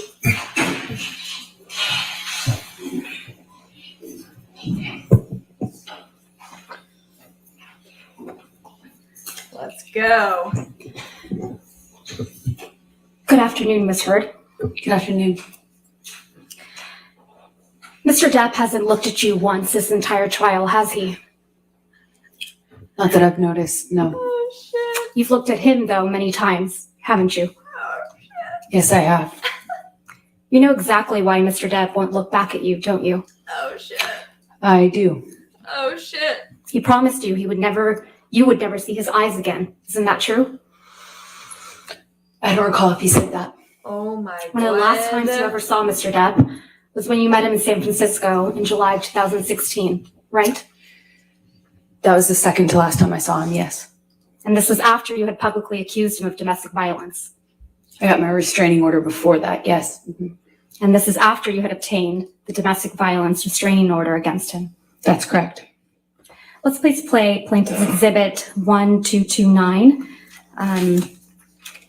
For the record, it's at 1101 through 1209.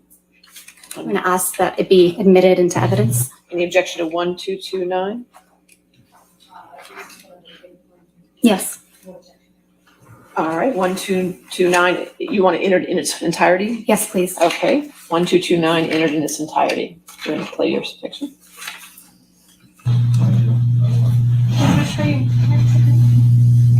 I don't understand. Is this what you want? No. Oh, no, a hug will save it all. All this, everything we I just wanted to touch you. Really? After all this shit you just said? I just wanted to give After you all a this hug. shit you fucking Yes, accused me of? You yes, want to touch me? please stop me. Fucking Please stop. fucking nuts. Please, I just wanted to hug you. Please say bye. I wanted to end Yeah, that. we did that last night. It's fine. That was good enough. No, because I'm nothing to you. And I will always be nothing to you. Calm. Take it for you, I'm a shrink. Your hands are hard. Please just fall. No, it's yours. You're in the fucking hole. No, we'll never see each other again. We won't don't take my fucking glasses off. You don't like fucking looking at not my fucking eyes? You will not see my eyes again. That's you and Mr. Depp in that recording. That is. And this is from when you and Mr. Depp met in San Francisco in July of 2016, right? Yes, that's what it sounds like. That was in the hotel. We met once after that as well. This is after you publicly accused him of domestic abuse. Yes, and got my TRO. And he tells you you will not see my eyes again, doesn't he? Yes, he does in that recording. And he kept that promise, hasn't he? As far as I know, he cannot look at me. He won't look at you, right, Ms. Heard? He can't. One of the first questions your counsel asked you on direct is, why are you here? Do you remember that? I do. Let's please play Plaintiff Exhibit 357A, which is already in evidence, Your Honor. And for the record, it's 2122 through 2140.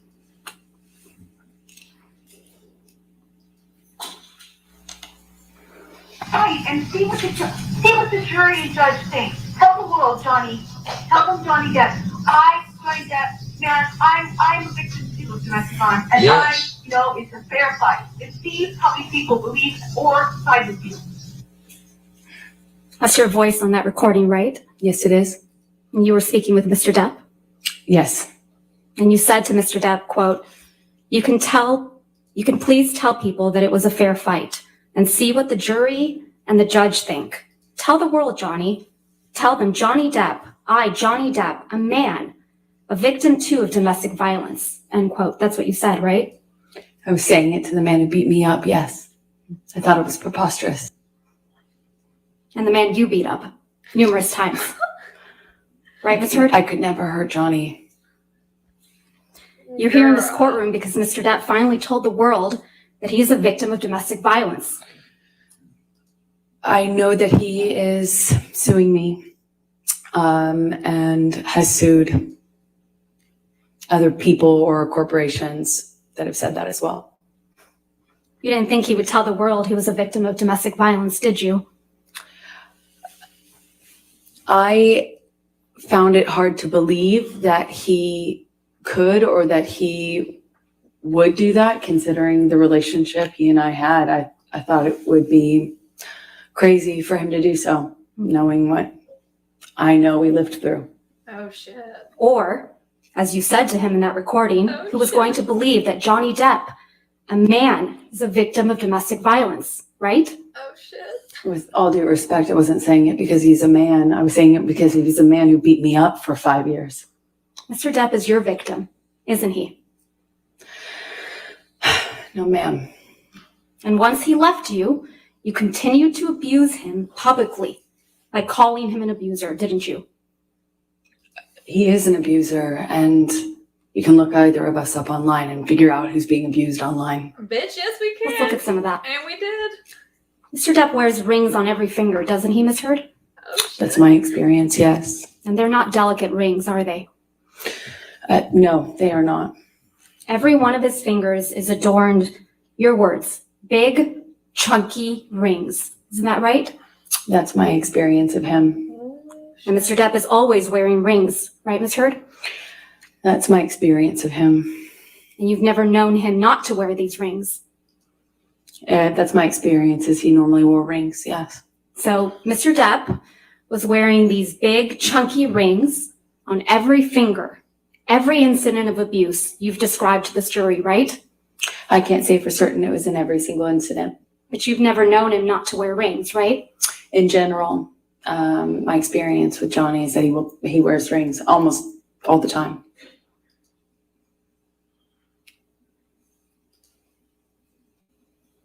Ms. Heard, do you recall giving testimony in a deposition in this matter in January of this year? I do. Can we please play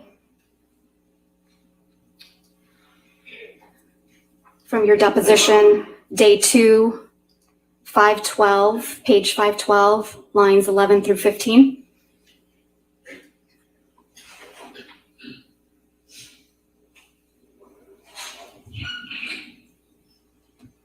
You said he hit you and he was wearing rings, right, Ms. Heard? So he hit you with rings on every finger? I don't know if I've ever known Johnny to not wear rings. Yeah.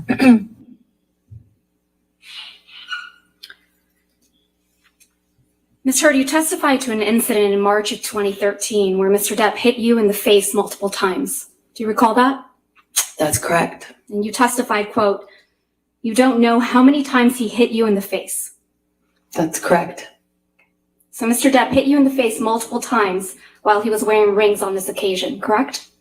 Which occasion in March are you referencing? You weren't The specific. testimony that you gave on day 15 of this trial, March of 2013. You weren't specific as to the day. There were several incidents. The one where he hit you several times in the face. I'm sorry, just so I understand better, there were several incidents in March. Which one are you asking me about? The time that he hit you several times in the face wearing rings.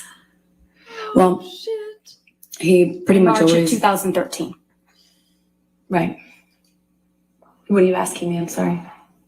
He was wearing rings on that occasion? I pretty much always knew him to wear rings. Okay, let's please pull up Defendants Exhibit 170A, which is already in evidence, Your Honor. You testified this is a picture you took after that incident, right, Ms. Heard? Yes, that was one where he grabbed me. And hit you in the face so many times that you don't remember. Isn't that correct? That's correct. And there's no injuries to your face in this picture, are there? Not that this picture shows. And there's no medical records reflecting that you sought treatment after this alleged incident either. I did not seek medical treatment at this time. So there's no medical records reflecting any injuries to your face after he hit you several times, I did not need to go to the doctor at the time. despite hitting you several times that you lost count with rings on his fingers. That's correct. I did not seek medical attention, other than my therapist. You testified to another incident in March of 2013 where Mr. Depp hit you while he was wearing a lot of rings. Do you remember that testimony? Yes, ma'am. And you testified you felt like your lip went through your teeth and it got a little blood on the wall. Yes, I remember that. There isn't a picture of you with injuries after that alleged incident, is there? I don't know if I've seen one. I can't recall. There are a lot of pictures. You didn't produce any photographs after that alleged incident, did you? I don't know if I took one or if it's included. I'm not quite sure which ones. You didn't show any pictures to the jury after describing that alleged incident that your lip went into your teeth. You don't remember that, right? You didn't show any pictures to the jury after describing that incident, right? I don't believe I've seen that picture admitted. That picture doesn't exist. I don't know which one you're talking about. We have pictures from March 2013, yes. The only picture that you've produced and shown to the jury is the one that was just put up on the screen, where you said he hit you multiple times in the face and you appear to have what is a bruise on your arm, correct? I believe this is the only picture that's in evidence right now. That's the only picture you've shown to this jury from March 2013, correct? I believe so. You testified about an incident in Russia on or about June 26, 2013. Do you remember that? Yes, that's correct. You testified that Mr. Depp, quote, whacked you in the face. That's correct. And you went to the bathroom after that, right? I did. And then, according to your testimony, when you came out of the bathroom, Jerry Judge, Mr. Depp's security guard, who's passed away, pointed out that your nose was bleeding, right? He did that in the hallway. And you said you hadn't known that your nose was bleeding until Jerry Judge pointed it out to you? Yes, that's correct. I was unaware until he brought it up to me. I didn't see it when I was in the bathroom, but I wasn't looking. So it's your testimony that you went into the bathroom and didn't look in the mirror, which I assume was in the bathroom, to notice that your nose is bleeding? That's not why I went into the bathroom. I went into the bathroom crying. I don't even know if I paid attention to the mirror. I certainly didn't enough to notice any blood. And you didn't take any pictures of your bloody nose either, did you? I did not. But pictures were taken of you in Russia, though. Isn't that correct? Yes, that's correct. We had a press or a dinner. Let's please pull up Plaintiff's Exhibit 1248. Ms. Heard, this is a picture of you and Mr. Depp in Russia, correct? That's correct. I'm going to move to admit All right, no objection. 1248 in evidence. You can publish. And this is you and Mr. Depp in Russia for the Lone Ranger premiere, correct? It was a dinner function, I believe, in promotion of the movie. Wasn't the premiere, if I recall. You don't have any visible injuries to your face, do you? None that you can see. Let's look at Plaintiff's Exhibit 1249.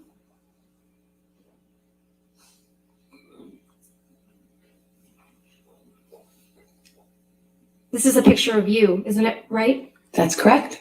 I'm going to move to admit Exhibit 1249. All right, 1249 in evidence. Hear how she's backing her in to a corner? This is also a picture from when you were in Russia for the Lone Ranger premiere, right? That is correct. And you have no visible injuries to your face, do you? None that you can see. Even though Mr. Depp whacked you in the face so hard that your nose bled? He did. While wearing chunky big rings, right? That's correct.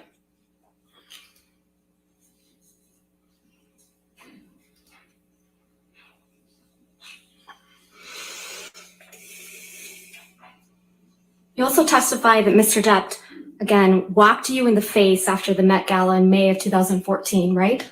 That is correct. You testified that you thought he hit you so hard he broke your nose. That's correct. You said your nose was, quote, swollen, discolored, red. That is correct. I took a picture of that. You testified you took a picture of your face after this. I did. But you didn't show that picture to the jury, did you? I would like to. But you didn't show it, did you? That's not up to me.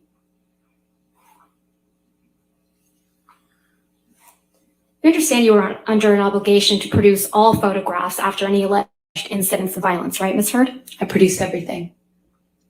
You didn't produce any photographs after the Met Gala. I produced everything.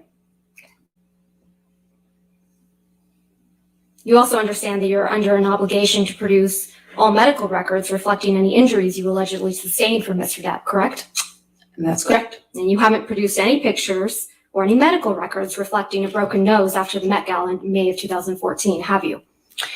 I have given everything to my lawyers. Everything. I've turned over literally everything that I have. Is it your testimony, Ms. Heard, that you sought medical treatment after Mr. Depp allegedly broke your nose after the Met Gala? Not after the Met Gala. I did not seek medical attention, no. You also attended an event after the Met Gala in May of 2014, didn't you? That is correct. You went to the All-Star Comedy Tribute to Don Rickles. That is correct. That was the next night after the Met Gala. That is correct. And there were pictures of you taken at this event. Yes. Let's please pull up Plaintiff's Exhibit 1252. So she's not attacking her. She's This is a using picture of you, Ms. Heard, facts, Yes, it is. evidence at that event, Yes, it is. the and night after the Met Gala, to back Yes, her it is. into the it. night after Mr. Depp allegedly broke your nose. I'm not sure if it was broken for the record, but yeah, you should see what it looked like underneath the makeup. He whacked you so hard in the face that you thought you had broken your nose. Exactly. She's literally Um, perfect. Permission to admit this Perfect. photograph. All right, 1252 in evidence. This is a picture of you, Mr. Depp, and Don Rickles, right? That is correct. Let's please pull up Plaintiff's Exhibit 1253.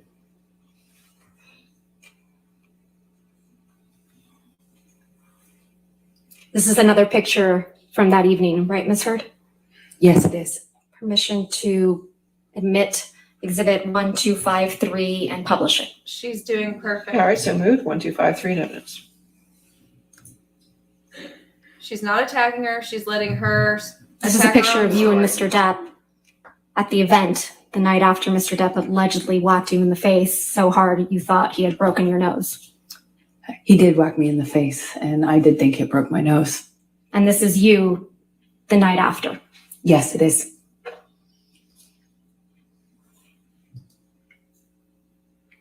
Let's please pull up Plaintiff's Exhibit 1254. This is also a picture of you at the same event, correct, Ms. Heard? That is correct. Move to admit Plaintiff's Exhibit 1254. All right, 1254 in evidence. You can publish. Thank you. Just to confirm now that the jury can see it, this is a picture of you at the same event, the night after Mr. Depp allegedly whacked you in the face so hard you thought he broke your nose. This is a picture of me after he did whack me in the face. The night after, right? Yes, it is. I believe it was the night after, yes. Your nose doesn't appear to be injured in any of these pictures, does it, Ms. Heard? I'm wearing makeup. Your nose doesn't appear to be injured in any of these pictures, does it, Ms. Heard? That's why I'm wearing makeup. Oh, shit. And makeup covers up swelling, right? Makeup will not cover up swelling. Ice will, though. Oh, shit. Ice will cover up swelling? Ice reduces swelling. Normally, the swelling after that kind of injury is not as bad as you might imagine. And for me, it wasn't that bad. I have a picture of it underneath the makeup. That's how I know how to reference it. A picture you haven't produced or shown to did. this jury, right, Ms. Heard? I produced everything. But you haven't shown it to this jury. I would very much like to.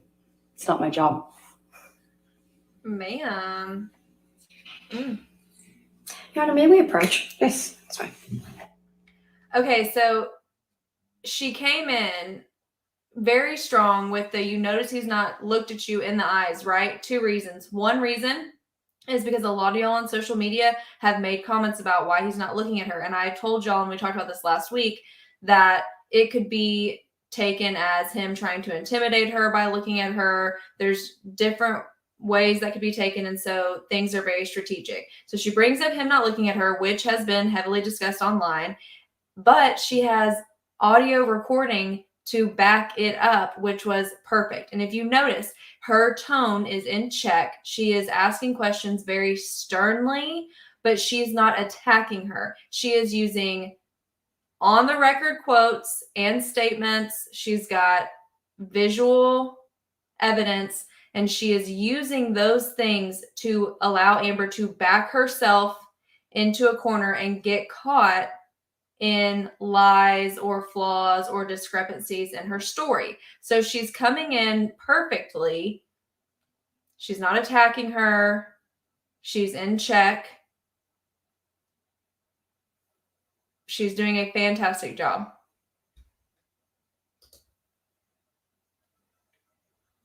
You know, she's not saying like, well, that's not true, or I caught you in a lie. She's not saying any of those things. She's saying, well, you said he broke your nose, right? Well, here's this picture.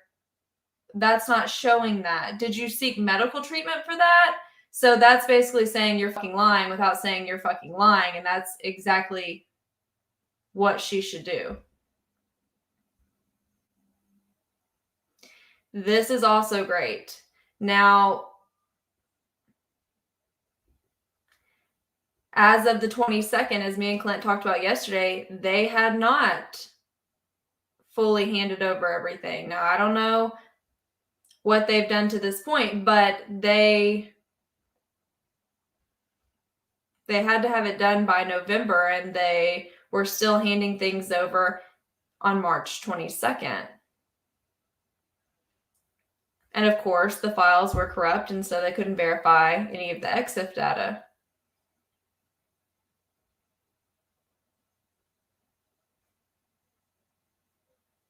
And honestly, they've showed all these other pictures without verifying the EXIF data, so why not show the picture of the alleged broken nose? I mean,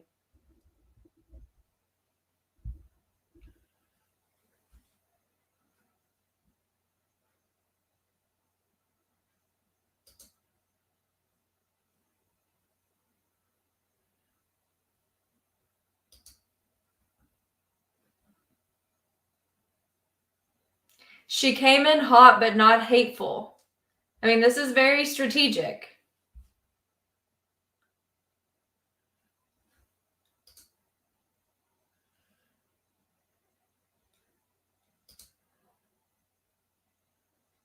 Thank you, thank you.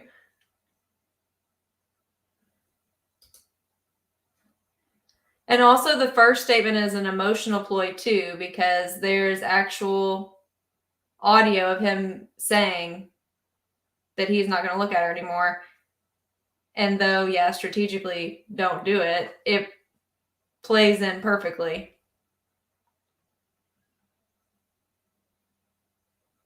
It's very calculated and it's very precise.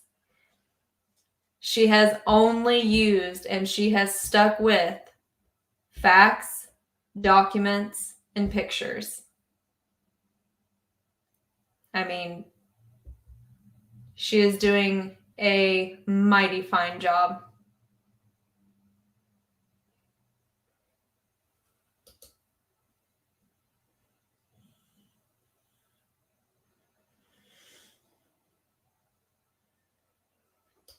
She's not attacking her.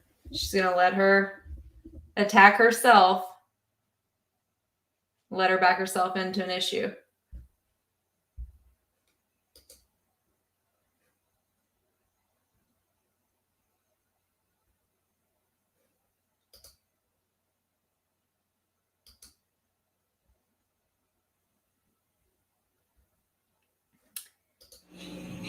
Yes, you can. Be contempt of court. Or you can get a sanction for it, but yeah. Ms. Heard, you testified that in January of 2015, there was an incident in Tokyo before Mr. Depp's the film Mordecai's premiere. Is that correct? That's correct. And you told this jury that on this occasion, Mr. Depp was kneeling on your back. That's correct, in the closet. And you also told this jury that you wore a backless dress to the Mordecai premiere that very same night. I did. And you testified that you were checking for bruises in the car on the way to the event to make sure that there were, quote, no visible marks, right?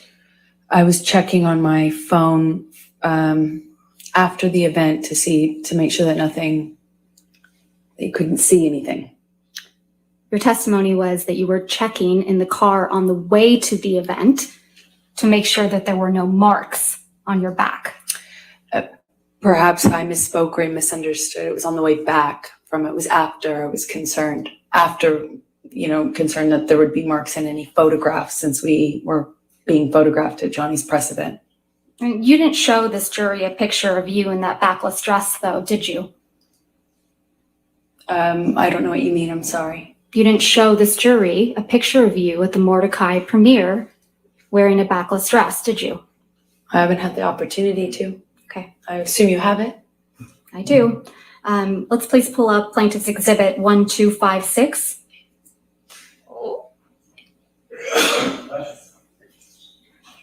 This is a picture of you and Mr. Depp, or the back of you, at the Mordecai premiere in Tokyo, correct, Ms. Heard? That is correct.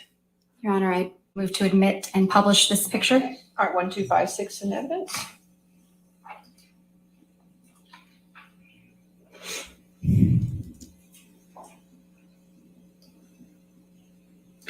This is you in the backless dress at the Mordecai premiere in Tokyo, right? That is correct. You would agree that there are no bruises or visible marks on your back in this picture? No, not that I could see. I'll show you one other photo. If we could please have Plaintiff's Exhibit 1257.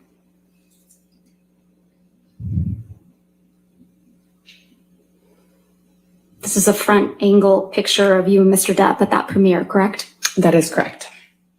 Move to admit Plaintiff's Exhibit 1257. All right, 1257 in evidence.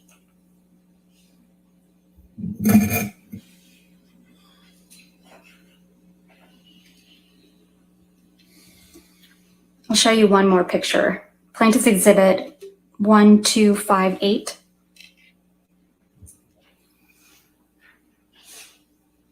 And again, Ms. Heard, this is you and Mr. Depp at the Mordecai premiere. I'm screenshotting Yes, it these is. for y'all. Move to admit Plaintiff's Exhibit 1258. All right, 1258 in evidence. Publish. And that's the backless dress, right, Ms. Heard? That is correct. You also told this jury about an incident in Australia in March of 2015. Yes, that's correct. You testified that after this alleged incident, you had cuts on your forearms, right? Yes, that's true. You testified that you had cuts on the bottoms of your feet as well. Yes, that's true. And you testified that you had a bruise across your jaw from when Mr. Depp, quote, clocked you in the face, end quote. That's true. You didn't take any pictures of these injuries while you were in Australia, did you? I don't think I took any pictures. You just took 2 pictures of Mr. Depp's writing on a mirror. Isn't that right? I believe so, yes. So you had your phone on you, right? At some point I did have my phone. And your iPad? I had my iPad, I believe. You testified that you were also raped with a liquor bottle in Australia, right, Ms. Heard? Yes. You testified you bled from your vagina as a result of that sexual assault. Yes. There aren't any medical records reflecting that you sought medical treatment for any of these injuries, are there? I did not seek medical treatment after Australia, no. Not for the rape? No, I did not want to tell anyone. Not for the cuts? No, Not for the injuries to your face? I didn't need to. You also told the jury about an incident on December 15, 2015, right? Where? I'm sorry. December 15th, 2015. Yes, that's correct. You told this jury that after this incident, you had a broken nose. It certainly felt like it. Was it broken or not? Sir, do you recall giving testimony on day 16th in this trial?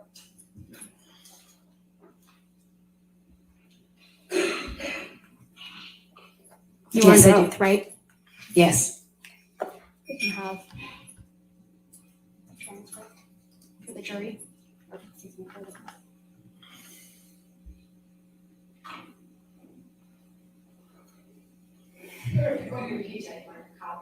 Okay. All right, we'll get it.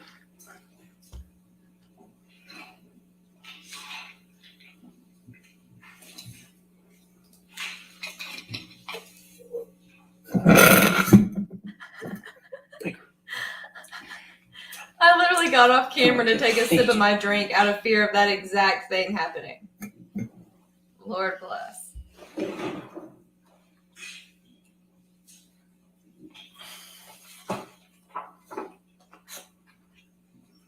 May I approach the witness, Your Honor? All right, yes, ma'am. And would you like a copy? Yes, please.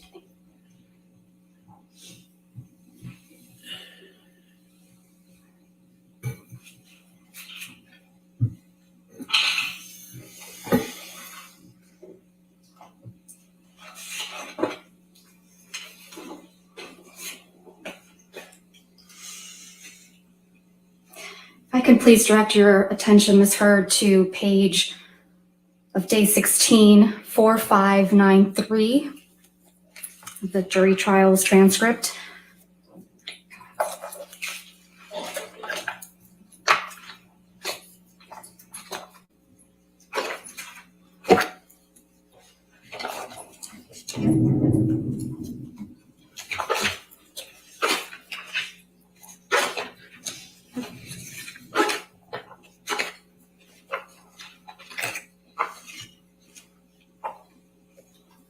Lines They pulled out the damn transcript on 8 it? through 13, Oh my god. On which page? I'm sorry. 4593.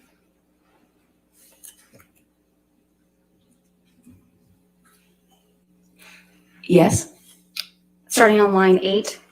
I thought I probably had a concussion and certainly thought, excuse me, strike that, let's start over. I thought I probably had a concussion and certainly that I had a broken nose. There was blood everywhere, blood all over the pillows. My head was bleeding from the ripped out hair, chunks of hair on the floor, all over the place actually. So lines 9, that I had a broken nose. Do you recall giving that testimony, Ms. Heard? Yes, exactly. So you had a broken nose, right? That's absolutely what I thought. And you told the jury that you had 2 black eyes after this incident, right? I did have 2 black eyes after that incident. They pulled out You the testified that you also had a transcript on busted her lip ass, from when and Mr. Depp she's punched still you. trying it. That is correct. From December, yes, that's correct. You testified that the lip wound kept reopening when you moved your mouth. That's correct. You also testified that you had bruising on your temple That's correct. and bruising on your chin. Correct. You also testified that your head was bleeding from where Mr. Depp ripped chunks of your hair out, I remember, yes. and that you had, quote, gross, pussy, and, quote, bruising around your temple. In my scalp, yeah. Now, for this incident, you did take pictures. That's correct. And we will look at some of those in a minute, but I first want to talk to you about your appearance on the James Corden show. Sure. Can I close this? Sure. You appeared on the James Corden show the day after this alleged incident, right? I did. And that was December 16th, 2015? Yes, that's correct. Let's please pull up a clip of your appearance from that evening. If we could, Plaintiff's Exhibit 35. And for the record, we will only be playing a portion of this, so we will call it Plaintiff's Exhibit 35A. All right, any objection? 35A in evidence. I grew up, in Texas riding horses and, Oh, really? not Not a big ballet community out there in Texas. No, not so much. Shooting guns, yes, but ballet, no.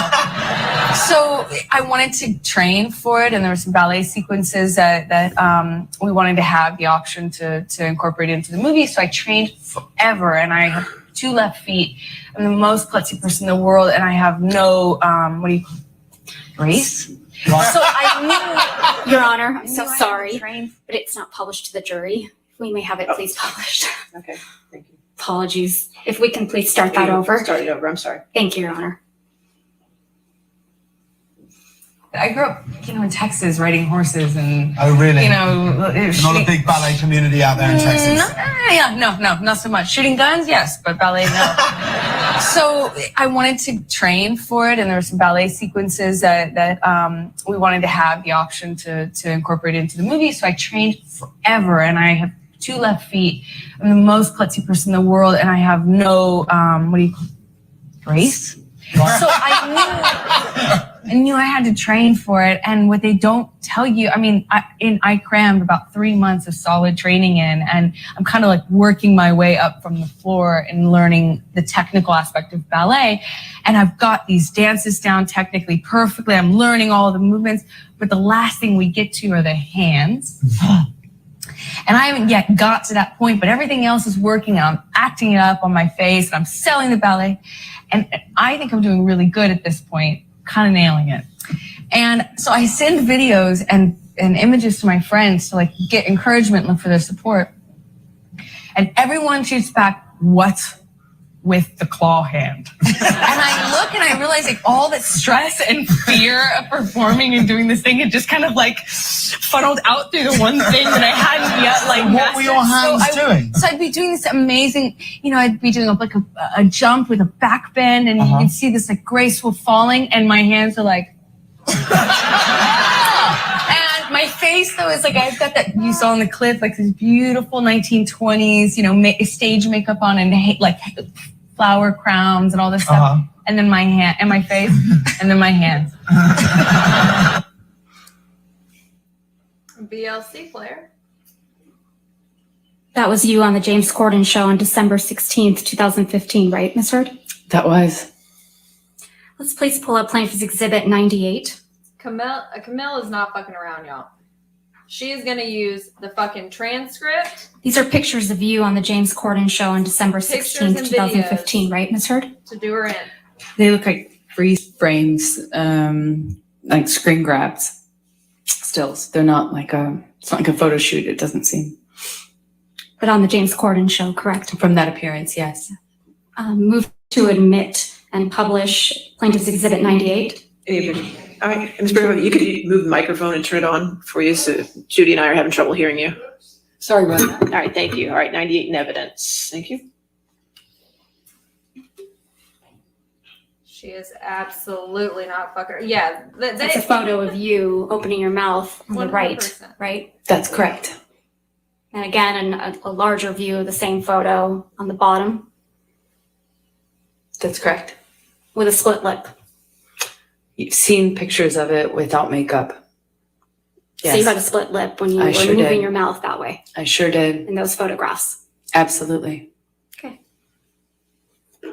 See, she's not arguing with her about the points. It's just, can the jury You see it did or take not? pictures Okay, of your great, we'll alleged move on. injuries after December 15th, correct? And you showed those to this jury? I sure did, yes. Okay. Let's please pull up Defendants Exhibit Fantastic. 516, which is already in evidence. Fantastic job.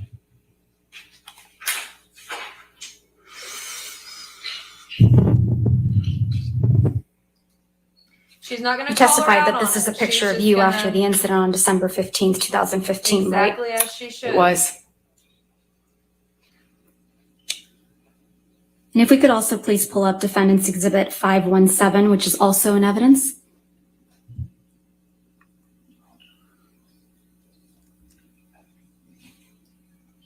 That's fine. Thank you, Your Honor. This is also a picture of you after the incident on December 15th, 2015. That's correct. If we could please pull up Plaintiff's Exhibit 409, which is already in evidence.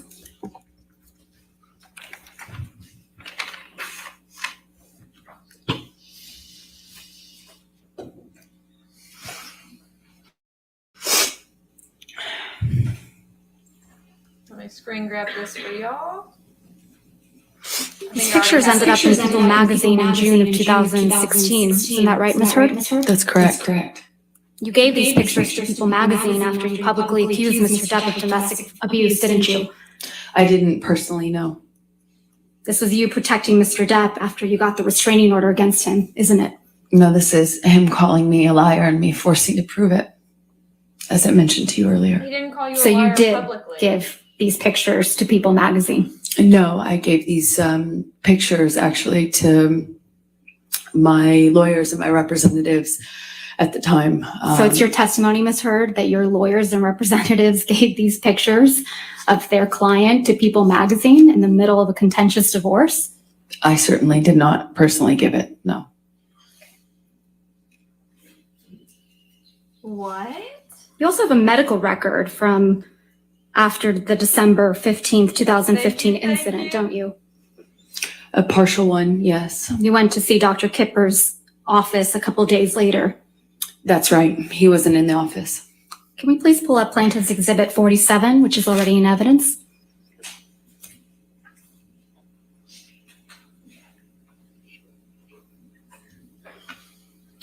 This is your medical record for December 17th, 2015, isn't it, Ms. Hurd? That's correct. And this record doesn't document any physical injuries on you, does it?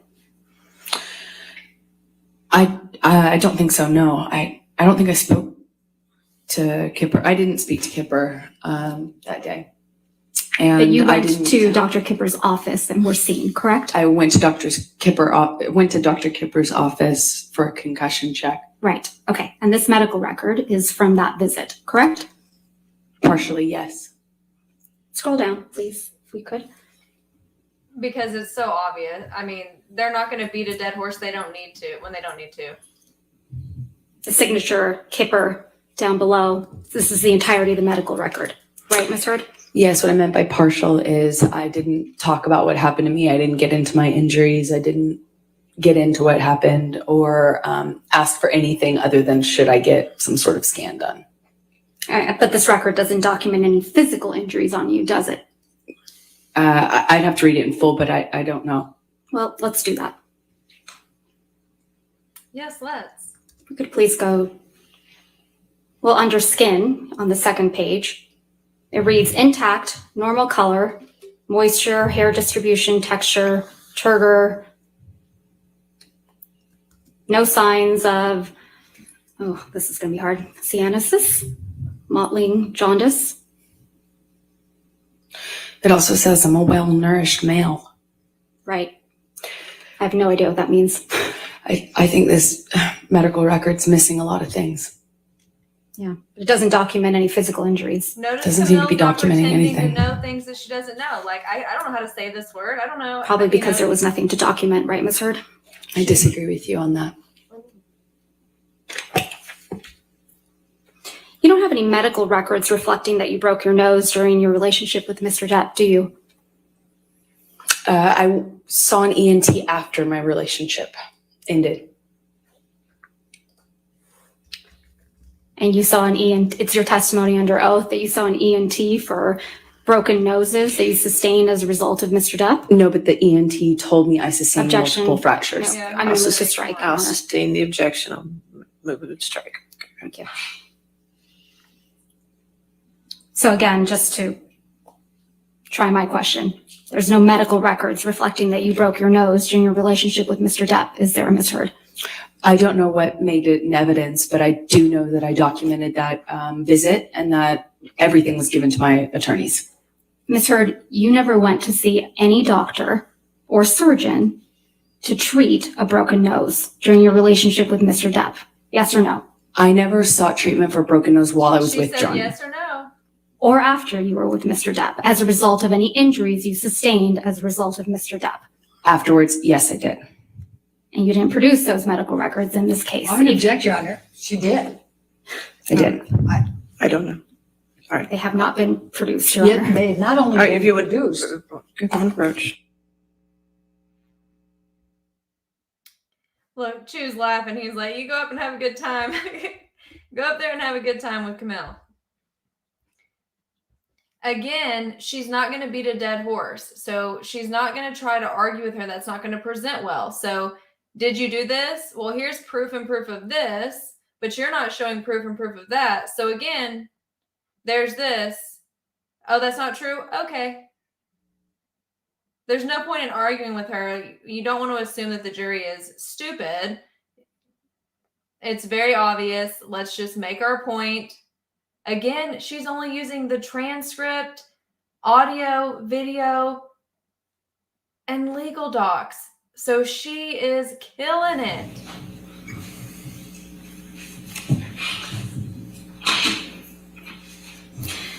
You don't have any medical records reflecting that you required any dental work during your relationship with Mr. Depp, do you?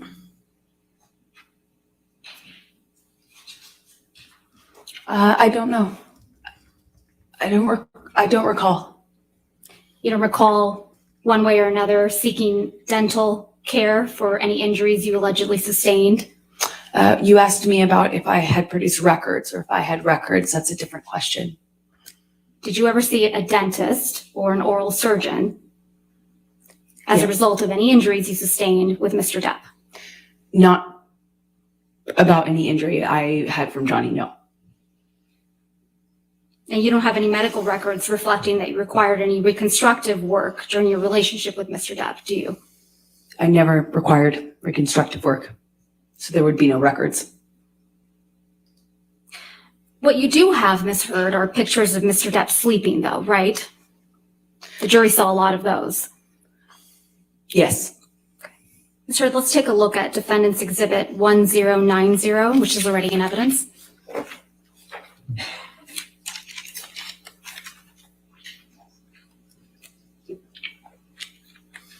You took this photograph, right, Ms. Heard? That's correct. And you testified that this was taken in Tokyo in July of 2013, correct? Yes.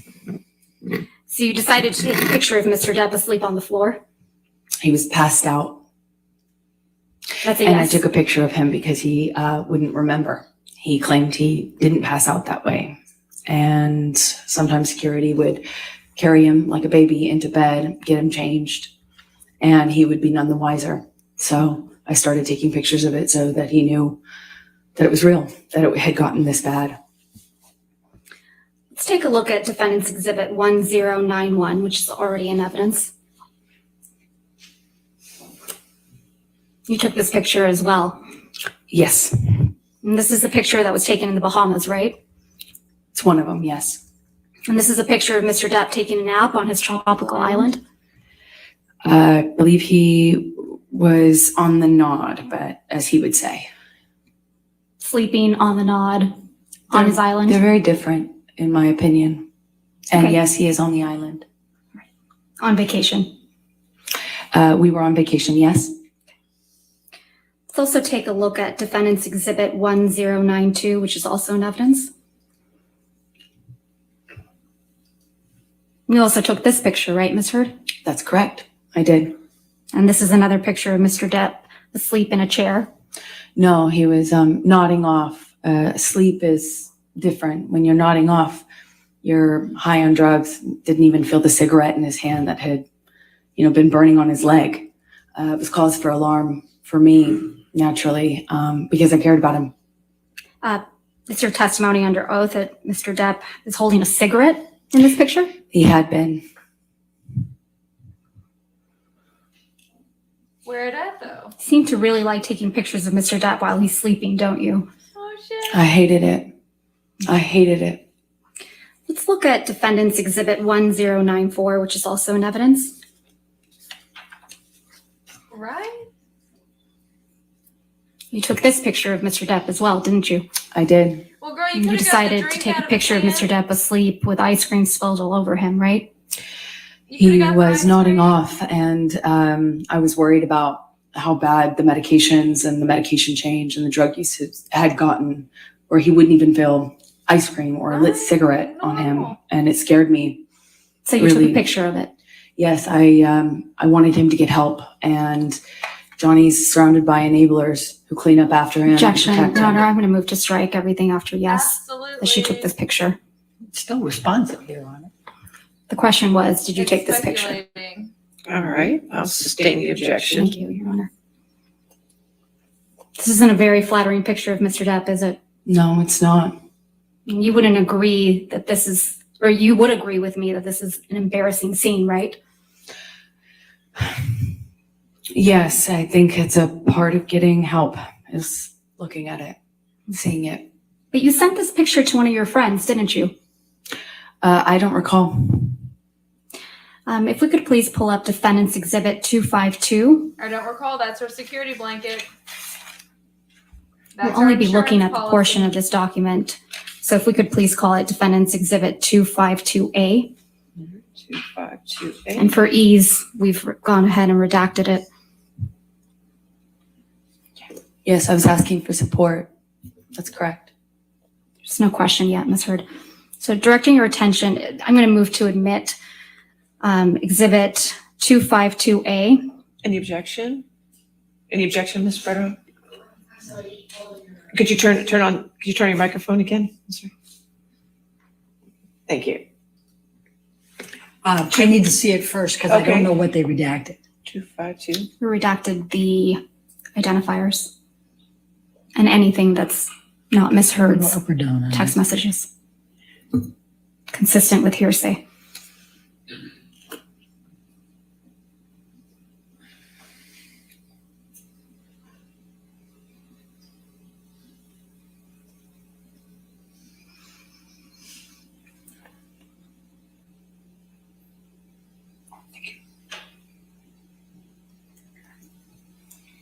You remember we approach? Okay.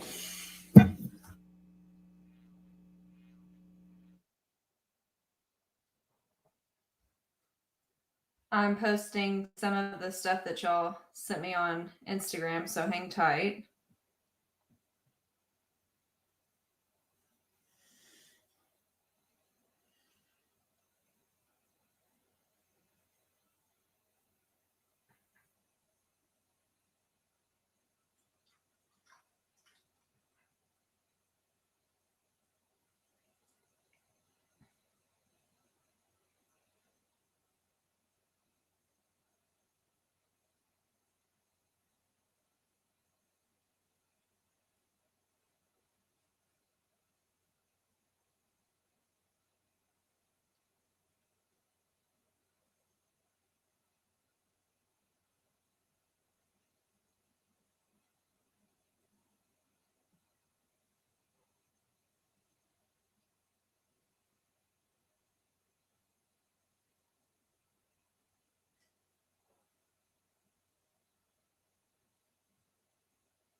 Okay, y'all sent me some pretty good shit on Instagram. I'm trying to get it up for y'all right now. Since we can't share photos in the comment section, I wish that we could.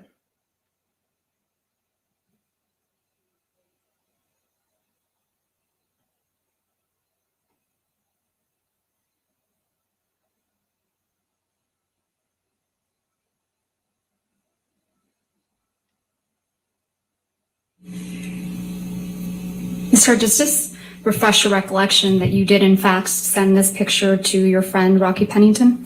Yes, I did. And you sent it to her on August 7th, 2014 at 11:24 p.m., correct? That is correct. So you sent Miss Pennington this picture of Mr. Depp with ice cream spilled on him, right? That is correct. And you wrote, quote, "This is what I've been dealing with," end quote. Did I read that right? You did read that right. That's correct. And this is you protecting Mr. Depp. That is me getting support from my best friend. This is you supporting Mr. Depp. This is me getting support from my best friend. I also need support. You weren't afraid the monster would get upset that you took this picture? This was Opiate Johnny. This is a different version of him. This is Opiate on the Nod Johnny. And you weren't afraid that Opiate Johnny, or the monster as you called him, would get upset that you sent this picture to your friend? Well, he's all of those things. Of course he could get upset. Of course that's scary to me, of course. But Did it stop you from sending this picture to your friend, did it? why would it?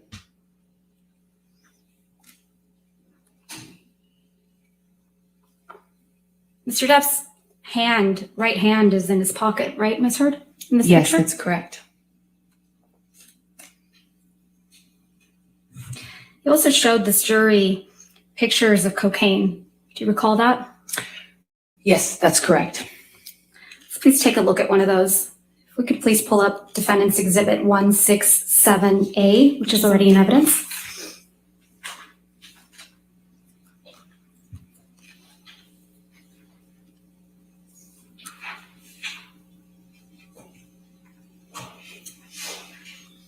Directing your attention, Ms. Heard, to a photograph. This is a photograph you took in March of 2013, right? That is correct. And this was taken at your apartment in Orange. Yes, And this is your breakfast table. that is correct. And it's your testimony that Mr. Depp left this breakfast table just the way you took it. That is correct. So this is what the table looked like after Mr. Depp had been doing cocaine. Well, clearly he has yet to snort these lines. There are 4 lines of cocaine on this table, right, Ms. Heard? In this picture, I see 4 lines. There isn't any cocaine residue around those lines, right? Not that I can tell, no. Doesn't really look like anyone's been doing cocaine off that table, does it? With all due respect, I'm not sure you know how that works. I'm asking if you do. No, she motherfucking You testified you've did. done cocaine. I have. Doesn't really look like Mr. Depp or anyone was doing cocaine off that table, does it? I beg to differ with you on that. When you snort cocaine, typically it goes into your nose. And It there's doesn't stay on the residue. table. There's residue from that cocaine when your lips and nose touch the table, right? Well, the tampon applicator next to the driver's license that you see is a device that I believe my sister had taught him to use in order to And this question is about Put the her cocaine, admitting to drug use. Clearly. in So she your nose. just trapped herself. Mr. Depp is a pretty heavy smoker, right? He is. She just And that's a cigarette in the fucked ashtray in the herself back there, hook, line, and sinker. back right. Yes, God it looks bless. like one of his hand rolls. There's no other cigarettes in that ashtray, are there? I see one cigarette. She fell for it hook, The one that's line, and not smoked. sinker. That's correct. There's no ash in that ashtray either, is there? Not that I can tell in this Girl, picture. call her out It's on the pretty frost. clean. Call her out on the cup and the In this frost. picture, it looks like it. Yes. It's a pretty neat table. Wouldn't you agree? Depends on what you would call neat, I That was a suppose. trick question. And you and sent this she picture to your friend, Rocky fucking fell Pennington, for as it. well, didn't you? I sure did. Hot damn. And when you sent it, you said, quote, look at my morning, or something like that. Is that right? Yay for mornings. Get it, girl. Get it. So you have a habit of sending staged photographs to your friend Rocky, don't you? I had a habit of communicating with my best friend about what was going on in my life. You don't have any pictures of Mr. Depp actually consuming cocaine, do you? I don't think I have a picture of him mid-snort. No. You don't even have any pictures of Mr. Depp with cocaine, What do you mean by that? holding cocaine, standing next to cocaine, sitting next to cocaine. I don't know. I don't know. Well, you haven't shown any of those pictures like that to the jury, have you? I don't know. No, I haven't. And you were never able to catch Mr. Depp with cocaine on film either, were you? I never tried. But you were able to catch him sleeping, right? I have seen him pass out in all sorts of places, yes. And you also captured a video of Mr. Depp in the kitchen that was played again for this jury today, beating up some cabinets. Do you recall that? Sorry, say that again? You recall capturing Mr. Depp in the kitchen of one of his homes, beating up some cabinets? Yes. Slamming things around, yes. So you took that video of Mr. Depp in the kitchen, right? I did. I did. And you took it on one of your iPad devices? I took it on my iPad. You were deposed in August of 2016 in connection with your divorce proceedings from Mr. Depp, right? That is correct. And you will recall that the video of Mr. Depp in the kitchen was released online the day before your deposition in August of 2016, don't you? That's correct. You're the one who released that video. Incorrect. Isn't that true? That's incorrect. I flew in from another place at the time. I remember learning about it when I landed. So it's just a coincidence that the video you took of Mr. Depp was released the day before you were deposed in connection with your divorce from Mr. Depp. I absolutely had nothing to do with that. I wouldn't even know how to do something like that.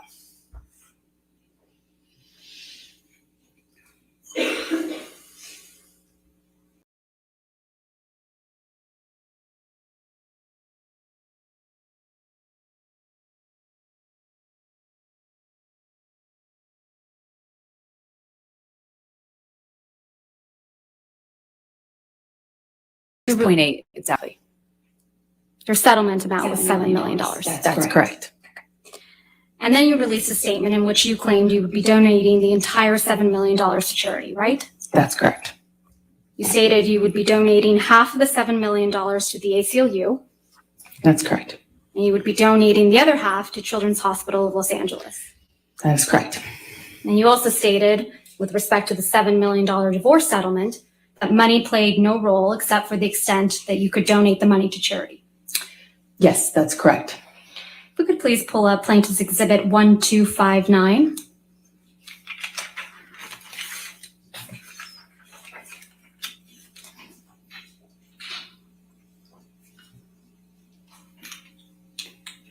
This is an article entitled Amber Heard Donates Johnny Depp Divorce Settlement to Charity. Read her statement in full. Is that correct? That's what the title says, yes. Directing your attention to the portion on the second page where it says, quote, read the statement below.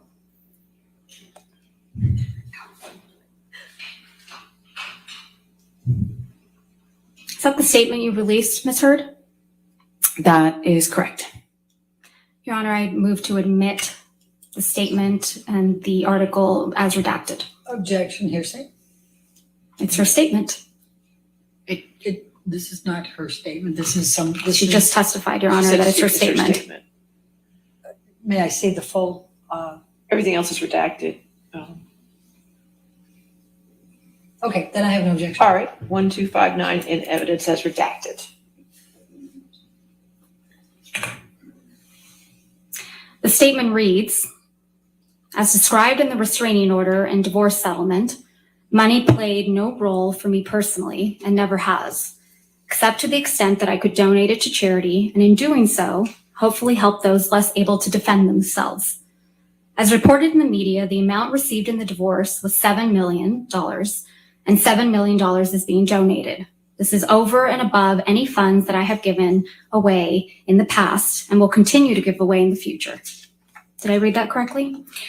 That is correct. I don't remember that last line, but I have no, it doesn't stand out to me as wrong. There's nothing. Mr. Depp donated $100,000 of the divorce settlement directly to the ACLU. Is that right?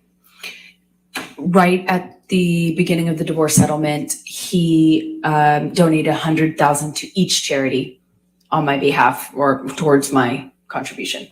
So $100,000 to each. To the ACLU. And to the Children's Hospital. And in response, you publicly demanded that Mr. Depp pay the divorce settlement directly to you instead of the charities, right?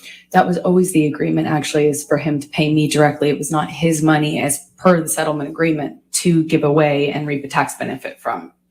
I said if he wants to do it and give to charity all of a sudden, then he should pay the correct amount and not try to get a big tax break for it. So effectively for his tax bracket, he should be paying double that amount to the charity directly. And if he wanted to pay the charity directly, he could. He could do that, was fine with me, but he would need to pay the adjusted amount.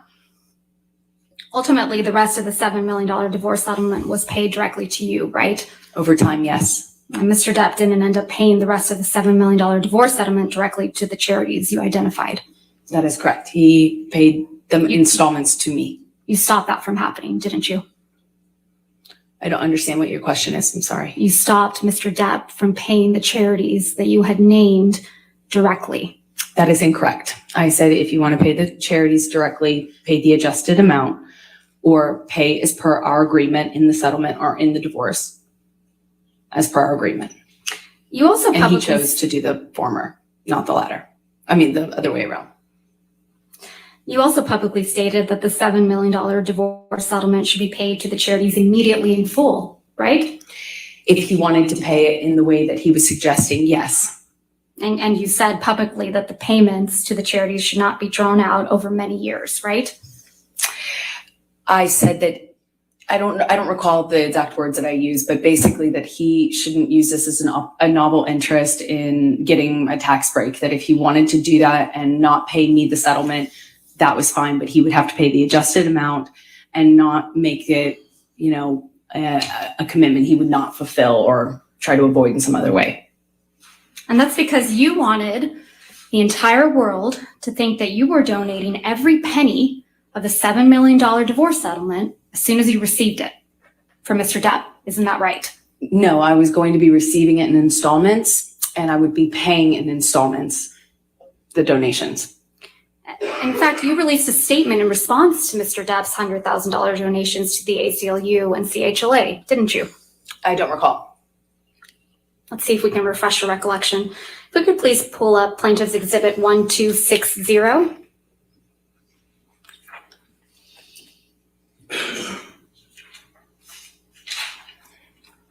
This is an article entitled Amber Heard and Johnny Depp Row Over Divorce Donations.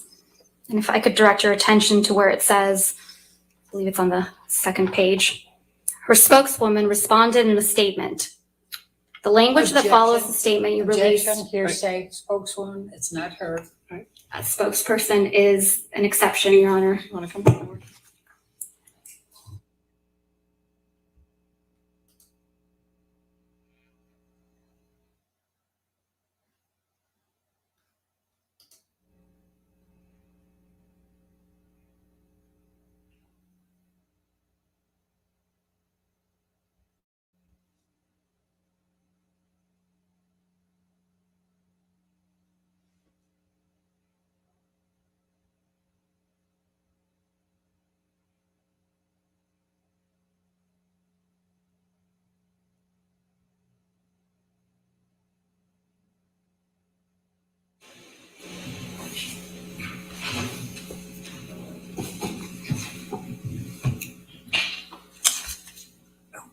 You released a statement You're through. Can we approach again? Okay.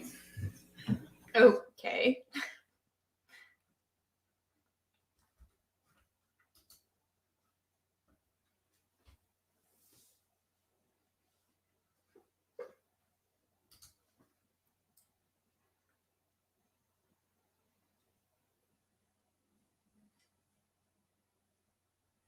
I mean, yeah, she's like, that's the exception. I mean, in her defense, hearsay is very hard. There's lots of exceptions and rules to the hearsay rule.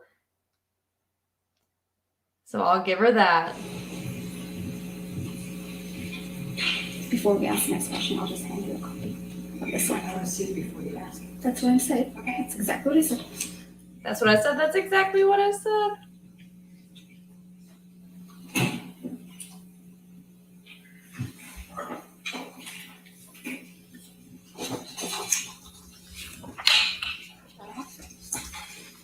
Your Honor, would you like to see one as well? No, that's right. That's fine. Thank you.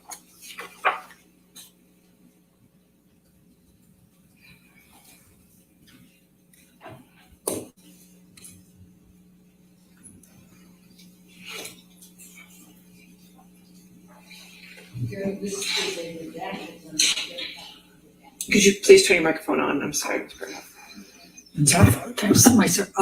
Your Honor, they gave me a redacted, but I don't have the unredacted to be able to see the full I document. plan to admit it or ask that it be admitted in redacted form. I'm taking away any hearsay and I'm just trying to lay the foundation that this is a statement she released through a spokesperson. How would I know whether there's more to it that shouldn't be redacted, Your Honor, if I don't see the full document?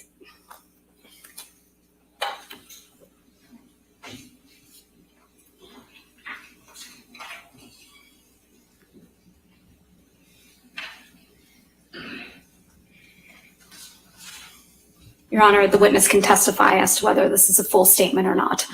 The witness can't do, we have the right to be able to see the document. All right. Do you have the document that's not redacted?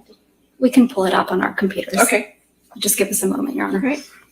I can represent this is the full statement that's reported. Give her an opportunity to look at the unredacted one. Thank you.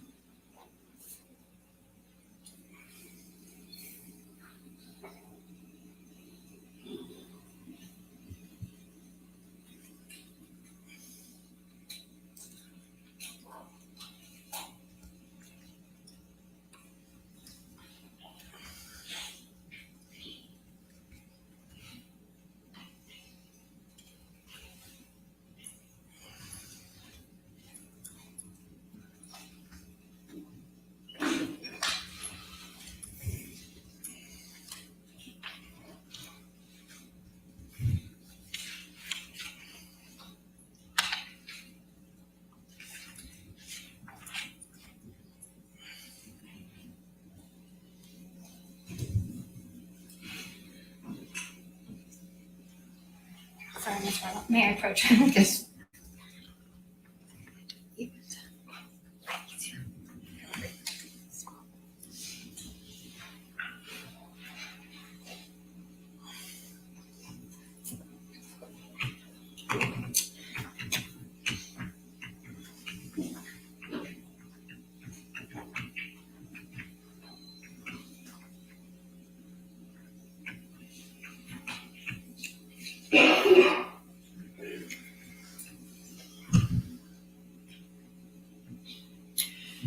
So, Your Honor, can we have a copy of this? Yeah, you can get a copy of that Happily. later Yes. today. Okay. Right, All I right. mean, I think she should be giving us copies of the full. Well, I thing understand. before. We'll take care of that. But Okay. as of right now, can we continue? We can, Your Honor, but I have an objection because of, there's some quotation marks missing. Okay, come forward.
directing your attention, Ms. Heard, where it says her spokeswoman responded in a statement.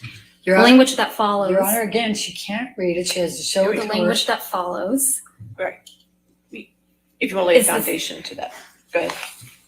You released a statement after Mr. Depp donated $100,000 to the ACLU and $100,000 to CHLA. Correct, Ms. Heard? I think so, yes. And the language that follows is the statement you released in response to Mr. Depp's donations, right? I don't know if this is the official statement. I have no idea. The statement that starts at Objection, Your Honor. Amber Heard. That's the only thing I'm going to say. Would you please read that to yourself, Ms. Heard?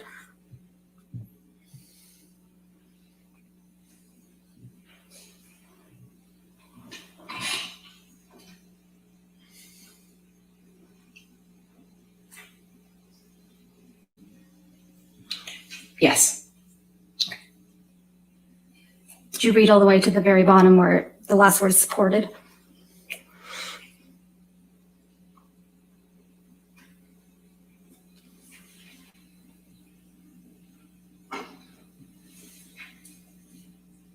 Yes. That's a statement you released through your spokeswoman after Mr. Depp made the donations to the CHLA and the ACLU. Correct, Ms. Heard? I do not recall exactly what my statement was. I don't disagree with anything in the statement, but I just simply don't recall what the statement was we released. Is there anything inaccurate in that statement, Ms. Heard? No. I'm going to move to admit. Objection, Your Honor, lack of foundation. I'll overrule the objection. 1260 in evidence over objection. Thank you, Your Honor.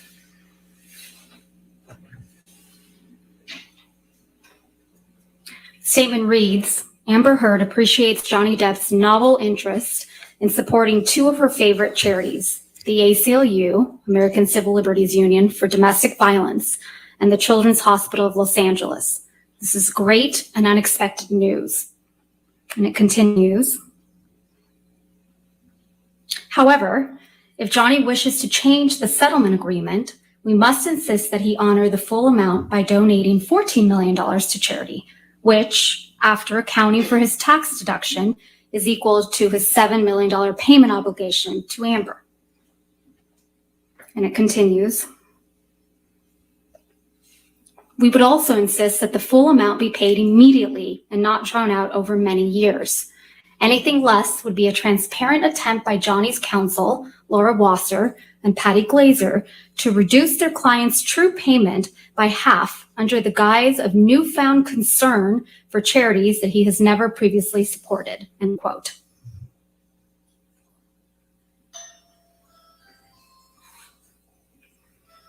Did I read that correctly? Yes. Thank you. After this, you kept commenting about the donation of your divorce settlement, right? I don't know what you mean by that. Okay. You spoke about donating your divorce settlement on a Danish TV show, correct? I believe I said I had, I believe I said I donated it to charity, but it was already printed or already commented on and stated in the press. I had already released that information in the press. I think I just confirmed it on that show. You appeared on a show called RTL Late Night, right? I don't recall what show it was. If we could please play Plaintiff Exhibit 346, which is a portion of your appearance on this program. And we would ask that it be moved into evidence and ask for permission to Your publish Honor, it. it contains, it has hearsay, it contains other communications with other individuals. Your Honor, if we may approach very briefly.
So if we could please play and publish to the jury Plaintiff's Exhibit 346. 346 in evidence. Go. And actually were all kinds of accusations flying your way when you said all this, and then there was a divorce.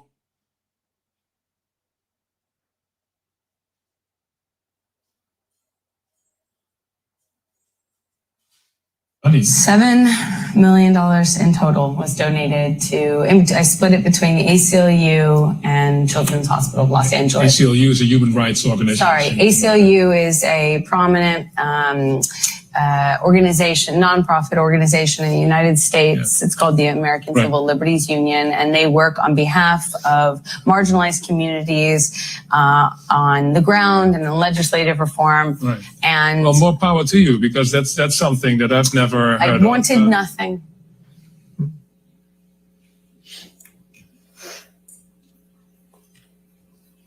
This interview was in October of 2018, right, Ms. Heard?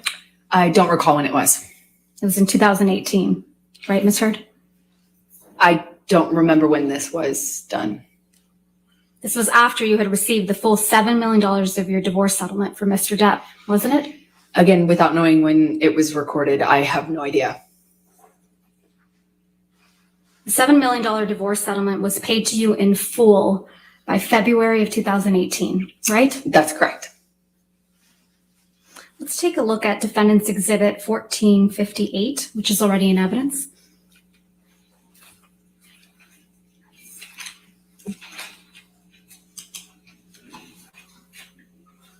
This is the deal point memorandum from your divorce settlement, right, Ms. Heard? Yes, that's what it looks like. And if we go down to the bottom of page 4, there's a heading labeled Equalization Payment. Do you see that? Yes. And underneath,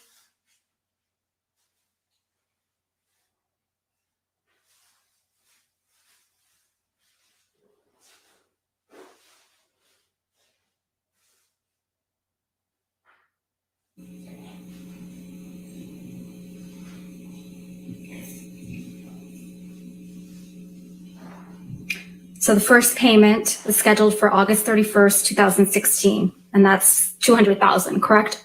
Yes, that is correct. Mr. Depp's accountant, Edward White, testified that he made that payment directly. You got to turn on your microphone, Ms. Berderhoff. I'm not going to hear you. Objection to her testifying to what Mr. White testified to them. Okay. It's a he literally testified to it in court. I'll overrule objection. Okay. Thank you, Your Honor. Mr. Depp's accountant, Edward White, testified that he made the payment directly to the ACLU and CHLA, correct? I believe so. These were all made to you, weren't they? That is correct. And the final payment of $2.3 million is on February 1st, 2018, right? The final payment, yes. And you were here in court when Mr. White testified that the payments were all made on schedule. I'm going to object to her testifying to what Mr. White testified to. I'll overrule objection. Go ahead. Thank you, Your Honor. And you were here in court when Mr. White testified that the payments were all made on schedule, right? I don't believe they were. He might have That's not testified my to that. question, Ms. Heard. My question was, you were here in court when Mr. White testified under oath that all the payments were made on schedule. I was here every day in court. I heard his testimony, yes. Okay. So back to October of 2018, this was before Mr. Depp sued you for defamation, correct? Yes, that's correct. He didn't sue you until after the op-ed came out in December of 2018, right? He sued me in 2019. And the op-ed came out in December of 2018. That is correct. So in October of 2018, you had received your entire $7 million divorce settlement. You would agree with me. That is correct. Okay. And you hadn't yet been sued by Mr. Depp. This is October, correct. So in this October 2018 interview, you said that you had, quote, donated, end quote, your entire divorce settlement to charity, right? That's correct. And in fact, your exact words were, quote, $7 million in total was donated to I split it between the ACLU and the Children's Hospital of Los Angeles, end quote. Right? That's correct. I made that statement as soon as I got a divorce and we But reached we the settlement. called this- That's when I pledged it, right then. 4 hours And you ago. say this because you, quote, wanted nothing, end quote. That is correct. That you hadn't donated your entire $7 million settlement to charity at that point, had you? That's incorrect. Sitting here today, Ms. Heard, you still haven't donated the $7 million divorce settlement to charity. Isn't that right? Incorrect. I pledged the entirety No, of the Ms. Heard, settlement, that's $7 not million my to question. charity, and I Ms. intend to Heard, Ms. fulfill Heard, those Ms. obligations. Heard, that's not my question. Please, What was try your to answer question? my question. See how she Sitting here calmly today, and nicely You says have that? not donated the $7 million, donated, not pledged, donated the $7 million divorce settlement to charity. I use pledge and donation synonymous. But they're with one not the another. same They thing. are I the same don't. thing. Ms. Heard, They're not the same thing. I don't use it synonymously. Get her, That's how girl. donations are paid. Ms. Heard, Get her. respectfully, that's not my question. Get her. Fuck yes. As of today, you have not paid $3.5 million of your own money to the ACLU. Yes or no? I have not yet.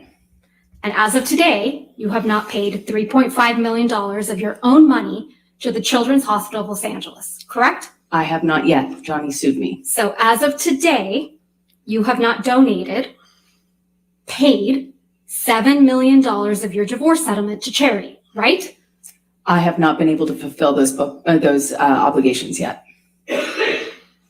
And that's because you did want something, didn't you? I didn't want anything and I didn't get anything. You wanted Mr. Depp's money. Didn't get it, wasn't interested in it.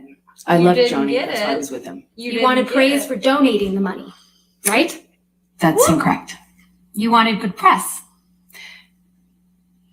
In general, one does want good press, yes. You wanted to seem altruistic publicly. Wasn't my interest. My interest is in my name and clearing my name. And at the time, I was being called a liar and my motives were being questioned. I did see it as important to clear that up. I wanted to make a statement to make sure that there was not any doubt that I couldn't be labeled these things just because Johnny was a bigger star and had more publicity reach. You wanted to remind everyone of your claims of domestic violence against Mr. Depp, right? No, I wanted to move on with my life. You wanted to make those claims seem believable. They are believable. They were You wanted believable. them to be seen, you wanted to be seen, as a noble victim of domestic violence, I didn't have you? never wanted to be seen as a victim. Nor have I You- ever called myself one. You testified under oath that, quote, the entirety of your divorce settlement was donated to charity, end quote, didn't you? That's correct. I pledged the entirety. No. Ms. Heard, my questions. Your counsel will have time to redirect you after. You testified under oath, quote, the entirety of your divorce settlement was donated to charity, end quote. That is correct. I pledged the entirety. I'm going to move to strike everything after yes. All right. No. Ms. Hurt, I this is did- really inappropriate. I'll sustain the objection and we'll just move forward. Thank you. Let's move forward. Next question. Under oath, that statement wasn't true, was it, Ms. Hurd? I'm sorry, I don't follow your question. Sorry. You testified under oath, quote, the entirety of my divorce settlement was donated to charity, end quote. That statement wasn't true. It is true. I pledged the entirety to charity. The statement. When you say you buy a house, you don't pay for Ms. the Hurd, entire house Ms. Hurd, at one time. respectfully, You pay it I'm over not asking, time. Ms. Hurd. All right, next question, please. Thank you. That statement isn't true today, as you sit here today, is it? It is true. I pledged the entirety. But you to didn't charity. donate it. Unfortunately, You didn't donate it. It's a yes or no. I haven't been able to obligate. Yes or to no? fulfill those. So that's a no, right, obligations. Ms. Hurd? I made the pledge. I want to be very clear. I pledged the entirety. I haven't been able to Anyone can fulfill those pledge. pledges because I've been sued. You had all of the $7 million for 13 months before Mr. Depp sued you and you chose not to pay it to the charities you pledged it to. Is that correct? I Ms. Hurd? disagree with your characterization of that. Let's look at your sworn testimony from the UK.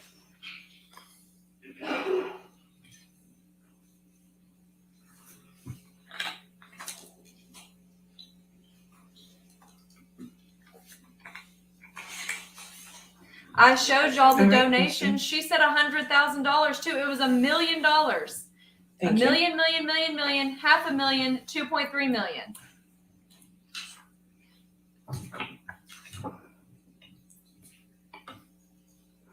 Ms. Vasquez, do you want me to close the shades? That would be. Okay. There's this light coming across. I appreciate that. Has to be a It's little probably more good light. Thank you, Your Honor. All right.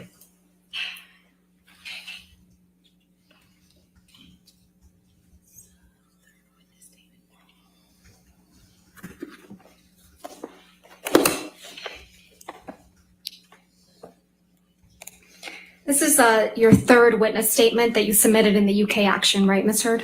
Correct. And this statement was made under oath. True? It's true. I'm directing your attention to the last page of that statement. That's your signature, right?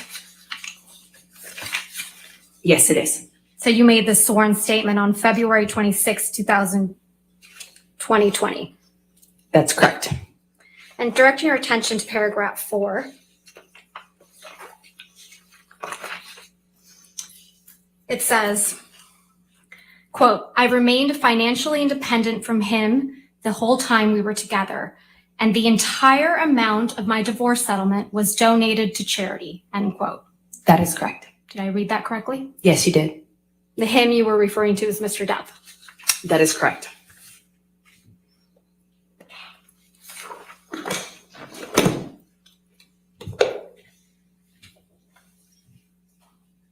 Most of the money that was donated to the ACLU and CHLA in your name came from someone else. Isn't that right?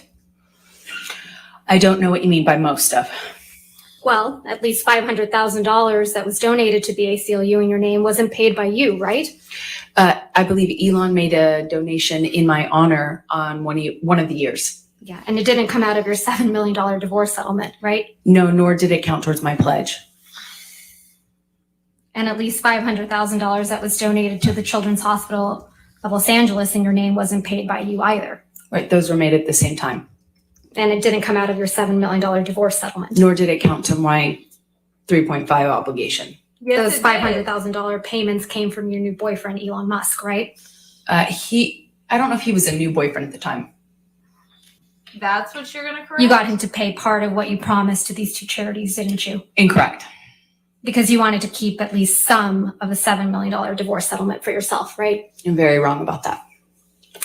I think this, if Your Honor's Okay, fine, you said this is a good this is a stopping breaking point. point. Okay, that's fine. All right, ladies and gentlemen, we'll stop here for the evening. Remember tonight, do not do any outside research and do not discuss the case with anybody. I know these days are a little longer, and I appreciate your patience and you're taking care of everything here. Please take care of yourself tonight, okay? And we'll see you in the morning at 9 a.m.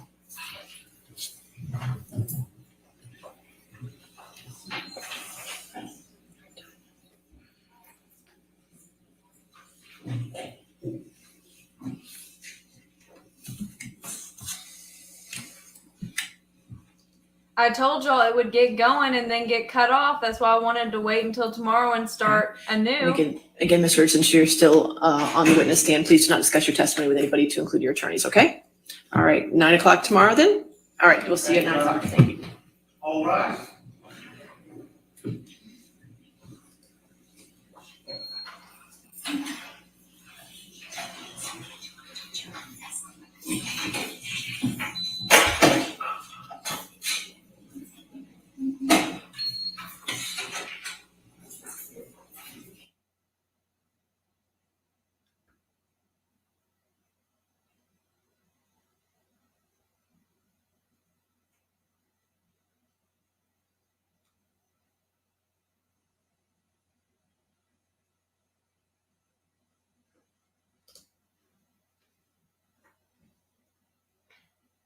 Okay, so notice the tone difference when she's correcting her, she's saying, you know, yes or no. She's saying, with all due respect, that was not my question.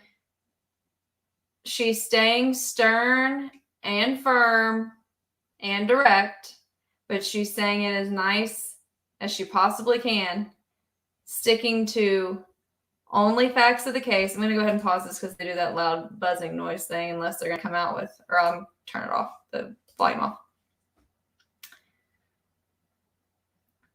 So she kept her cool. She was strong and definite in what she was doing, but she stuck to the facts. She really only attacked, I mean, I wouldn't even say it really attacked her, but she called her out on some stuff there towards the end.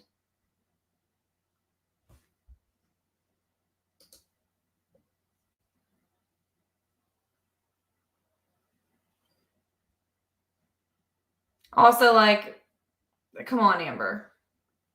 I use pledged and donate as synonymous. Then she tried to use the house as an example, but let me just give you a more accurate example. When I purchase a house, I have a 15 or 30-year mortgage or whatever it is, and I have not paid off this house. And so if I default on it, then I do not own this house. You know?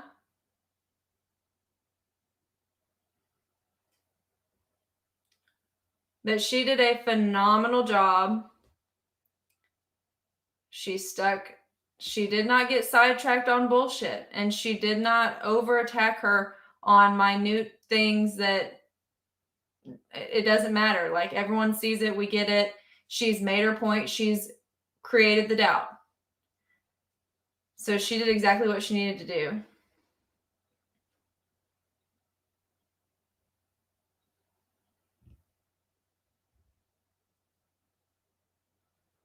Yeah. Yeah. That's pretty much exactly what happened.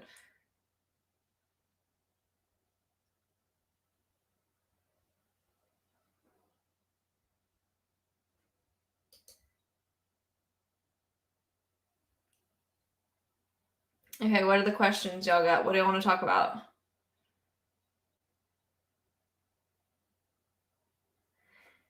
She did exactly what she should do. She said, pull up this transcript, read me exactly what you said on this date. So these are your words sworn under oath. Okay, now here's pictures from allegedly this day where you said under oath this happened. They also had video and audio. So they're only using her words and pictures and audio. So she's having to get caught on some bullshit with only her own testimony and evidence against her. Now, on top of that, she got tricked with the cocaine question and she fell for it hook, line, and motherfucking sinker. And it took her way too long to realize that she fucked up.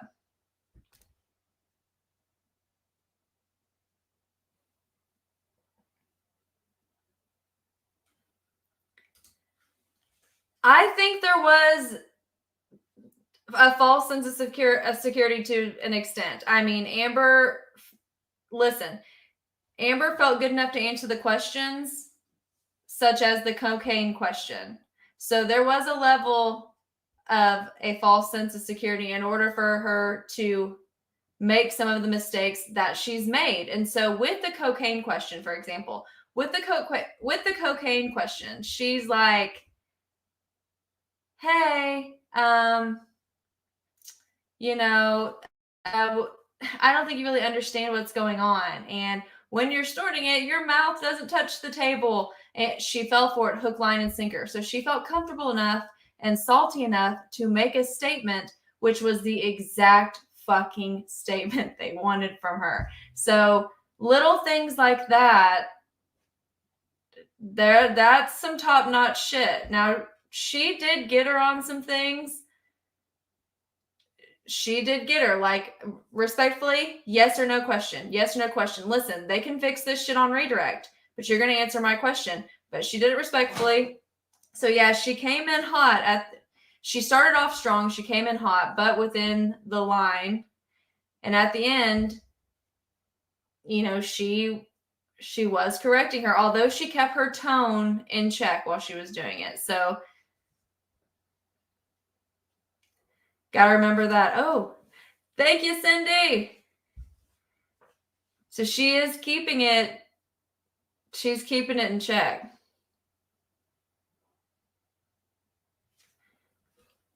They asked her a question about the cocaine on the table and whether or not there was residue on the table. And nobody has to call themselves out. If you know, you motherfucking know. Okay? So she asked her about the residue on the table, and she pops off and says, with all due respect, you know what you're talking about.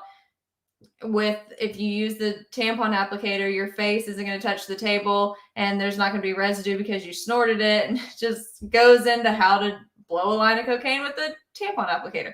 So she fell for that trick. That's a trick question.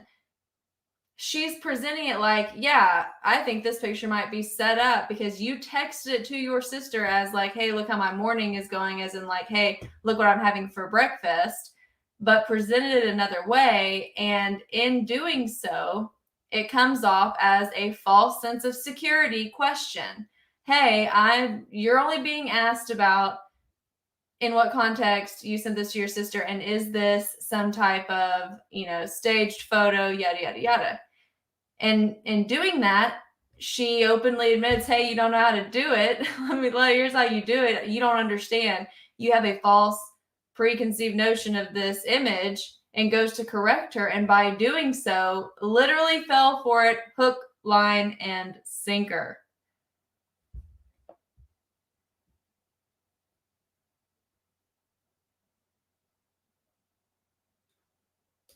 True.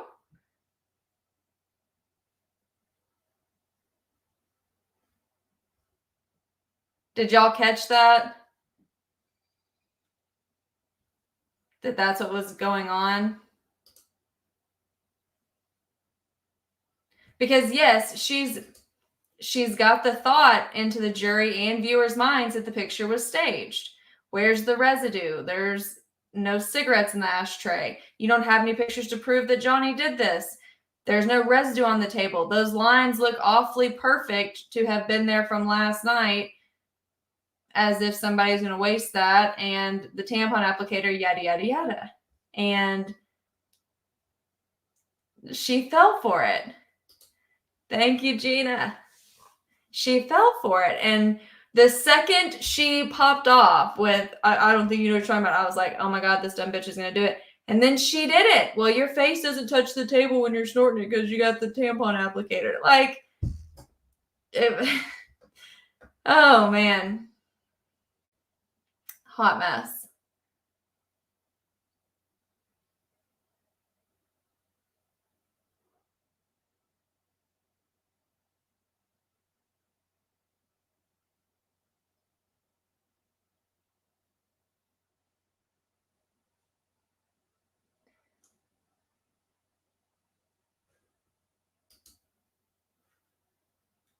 Also, like, smokers are going to leave cigarette butts in the ashtray, even if it was not, I mean, how long have they been there?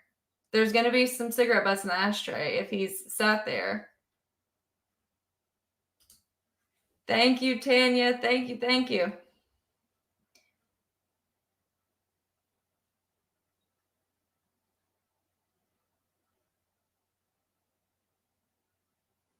Yes, and of course she did throw her sister under the bus.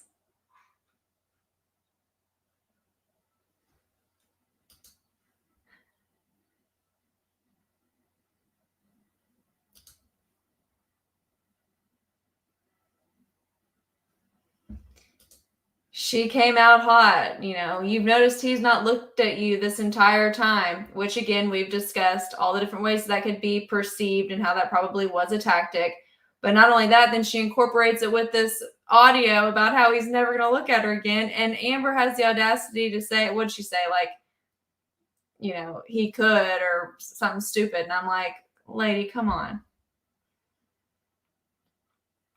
She did do that. She has thrown everyone under the bus. Look, his entire security staff's a liar, lying sack of shit. All of the house staff, lying sack of shit. All of his friends, lying sack of shit. Family that saw it on both sides, lying sacks of shit. Any work employees of his, lying sacks of shit. Cops, lying sacks of shit. Doctors and nurses, lying sacks of shit. Who did her attorney must have handed over these pictures, which, I mean, who was not lying? Who did she not accuse of lying? Here's the thing with the nurse notes. Now, y'all know I'm not going to outright say that shit doesn't happen, okay? For sure, there's cases, I've seen cases where medical has lied on stuff. But let's be fucking real. That nurse had no motive in any way, shape, or form to have malice intent on paperwork that she thought was never going to see the light of day. She didn't know that this was going to end up in court years later and her notes were going to be published for the world. She had no motive to have a malintent in putting down that stuff. Also, how did she get that information? Obviously, she was given that information either by Amber or by other medical professionals, or else why the fuck would she have written it down? Because again, she has no reason or motive to have malintent when she wrote it down. She never thought anyone was ever going to see it.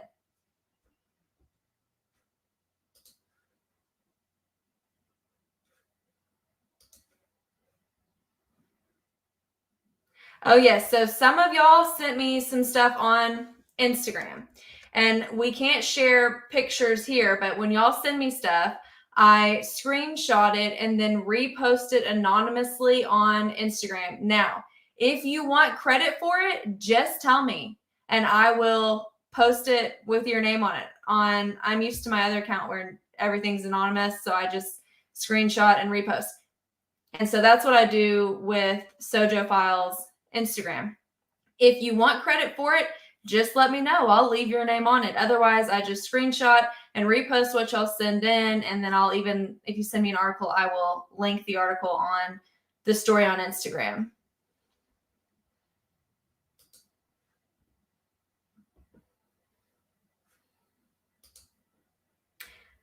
Well, I mean, why would an EMT be there if she didn't call 911? Does she have a friend that's an EMT? Was there an EMT that randomly happened to be at the doctor's office? Like, how did she get in contact with the EMT and where's the records for it?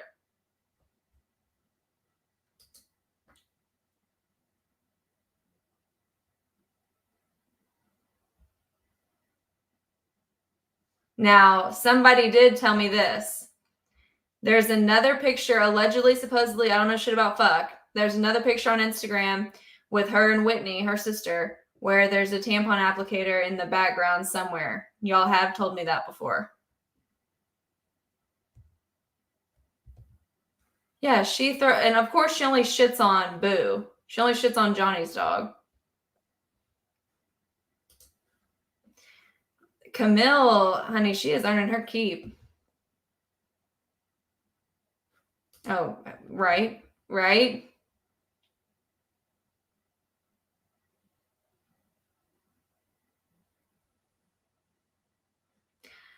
I said this, like, nobody's just going to stack up, first off, multiple perfect lines like that and leave them there overnight. No. No. Was this when I was putting up my groceries? I might have missed this because y'all know I had to do Walmart delivery, so I didn't miss this trial. So I was putting up milk and eggs and chicken and shit, so I might have missed that.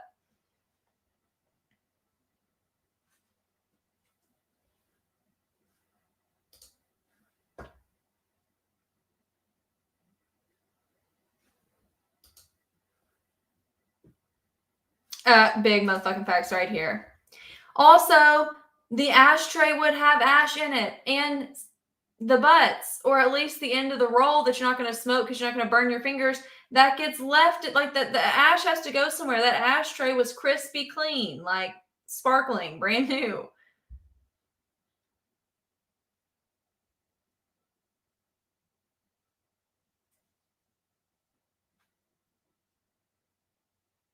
Oh, I thought y'all meant EMT as in like emergency responders. Y'all meant ENT, ears, nose, throat doctor. And why would she see an ears, nose, and throat doctor anyways? For the broken nose? Are they trying to suggest that she had like reconstruct? No. I thought they meant EMT. But are y'all meaning an ear, nose, throat doctor? Damn, how long was I putting up the groceries?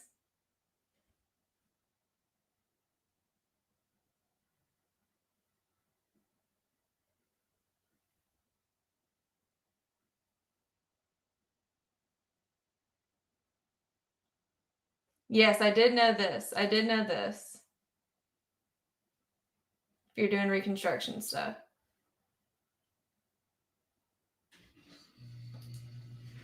Listen, the attack that she described would absolutely require medical attention, and at the very least, would be easily documented in pictures. We do not have pictures that verify the level of attack that she described, and she didn't see it. I don't see how you could not require medical attention at the least, if not more than just seeing a doctor for the attack that she described.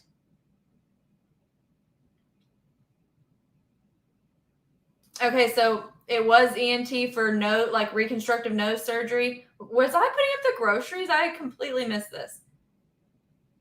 I mean, I heard part of it. But they were talking about ENT, ears, nose, and throat for reconstructive surgery for the nose. Is that where they were going with that?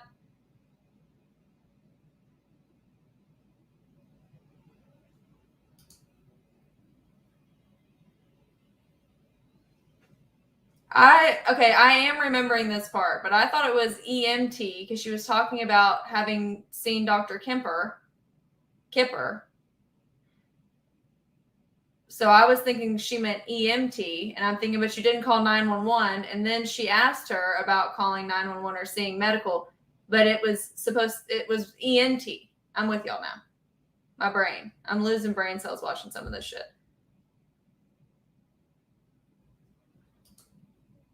What was the inappropriate comment? What did I miss?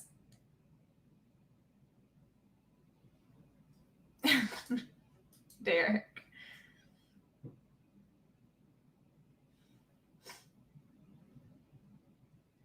And here's my thing. If she really had to go see an ENT, there would be it's a doctor's office. That's a specialized doctor. Like there would be records.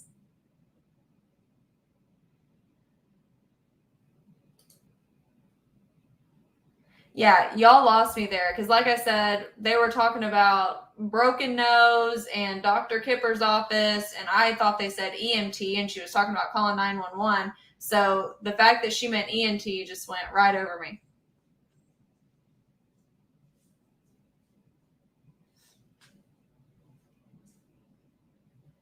Which is crazy because she has a great nose.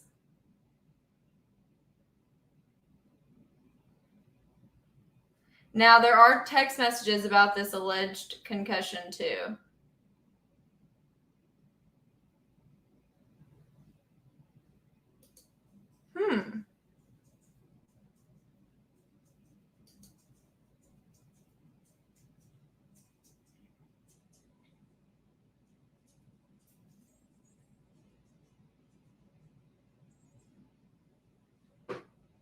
EMT, ENT, tomato, tomato. Either way, there should have been medical records for either one, and there's not.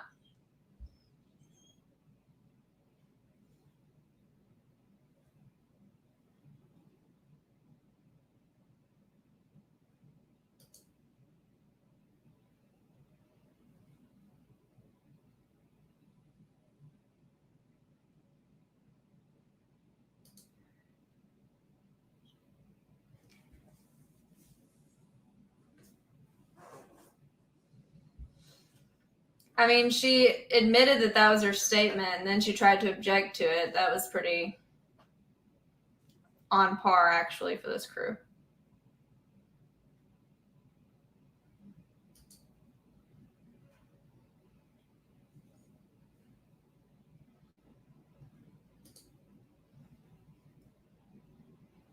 They would absolutely have notes of it. They have to. Notes or it didn't happen.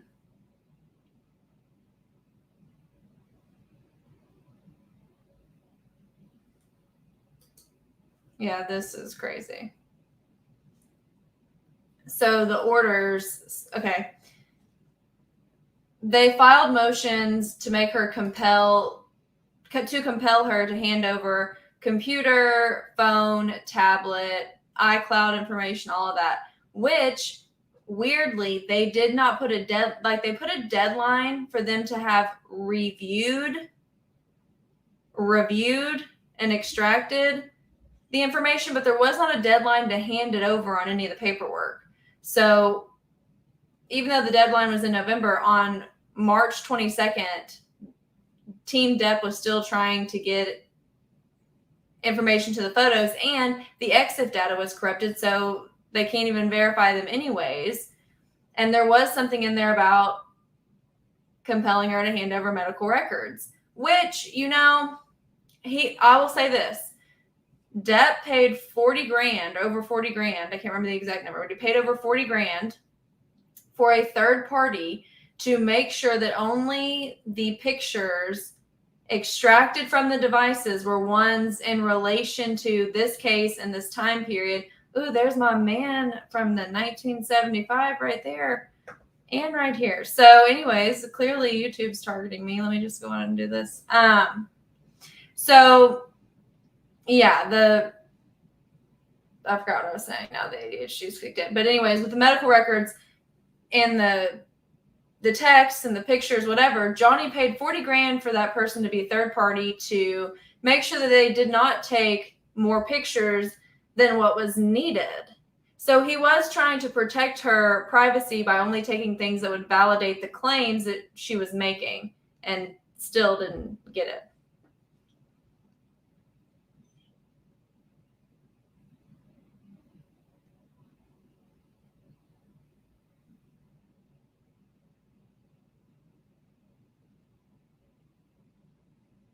Okay, this is what I was thinking. Absolutely.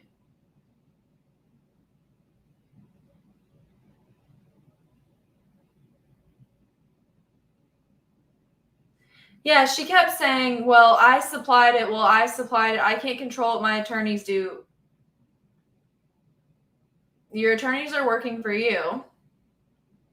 And of course, they're going to do what's in the best interest of their client. But I say that to say this. Why would they not hand over something that would benefit their client's claim? You know?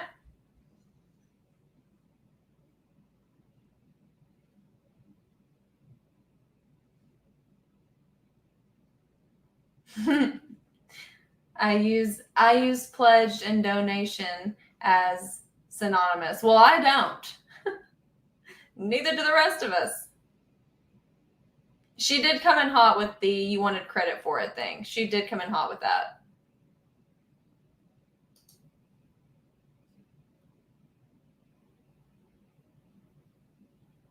Any other questions? Then I got to add all of these exhibits from today onto the media membership file, exhibits file for y'all.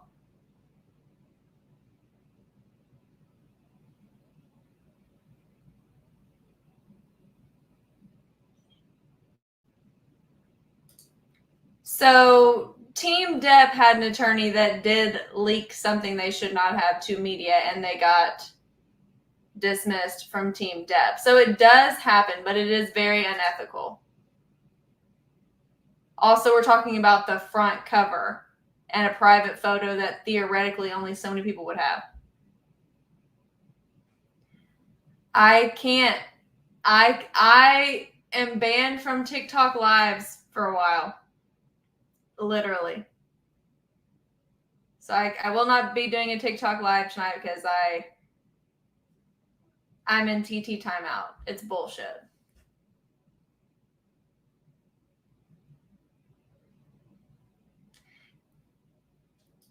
Thank you all for joining. It would be nothing without all of y'all. Y'all are what make it fun. So it would be nothing without each and every one of y'all here to comment all the hilarious and hysterical comments that y'all make and help me sort through all the documents. And I mean, it takes a crew for sure. So thank y'all for joining.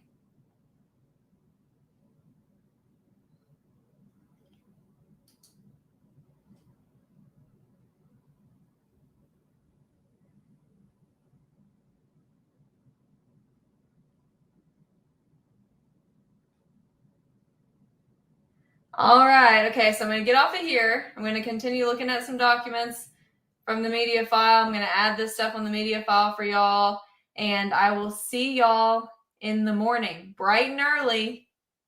Get ready because we're throwing punches bright and early in the morning. Yeah, I guess I could do an Instagram live later. Now remember, SoJo Files is the public Instagram. The SoJo Files is the private Instagram, and you cannot get on there without a reference. It's the whole thing. So, but SoJo Files is the public one, and I could do a live on there.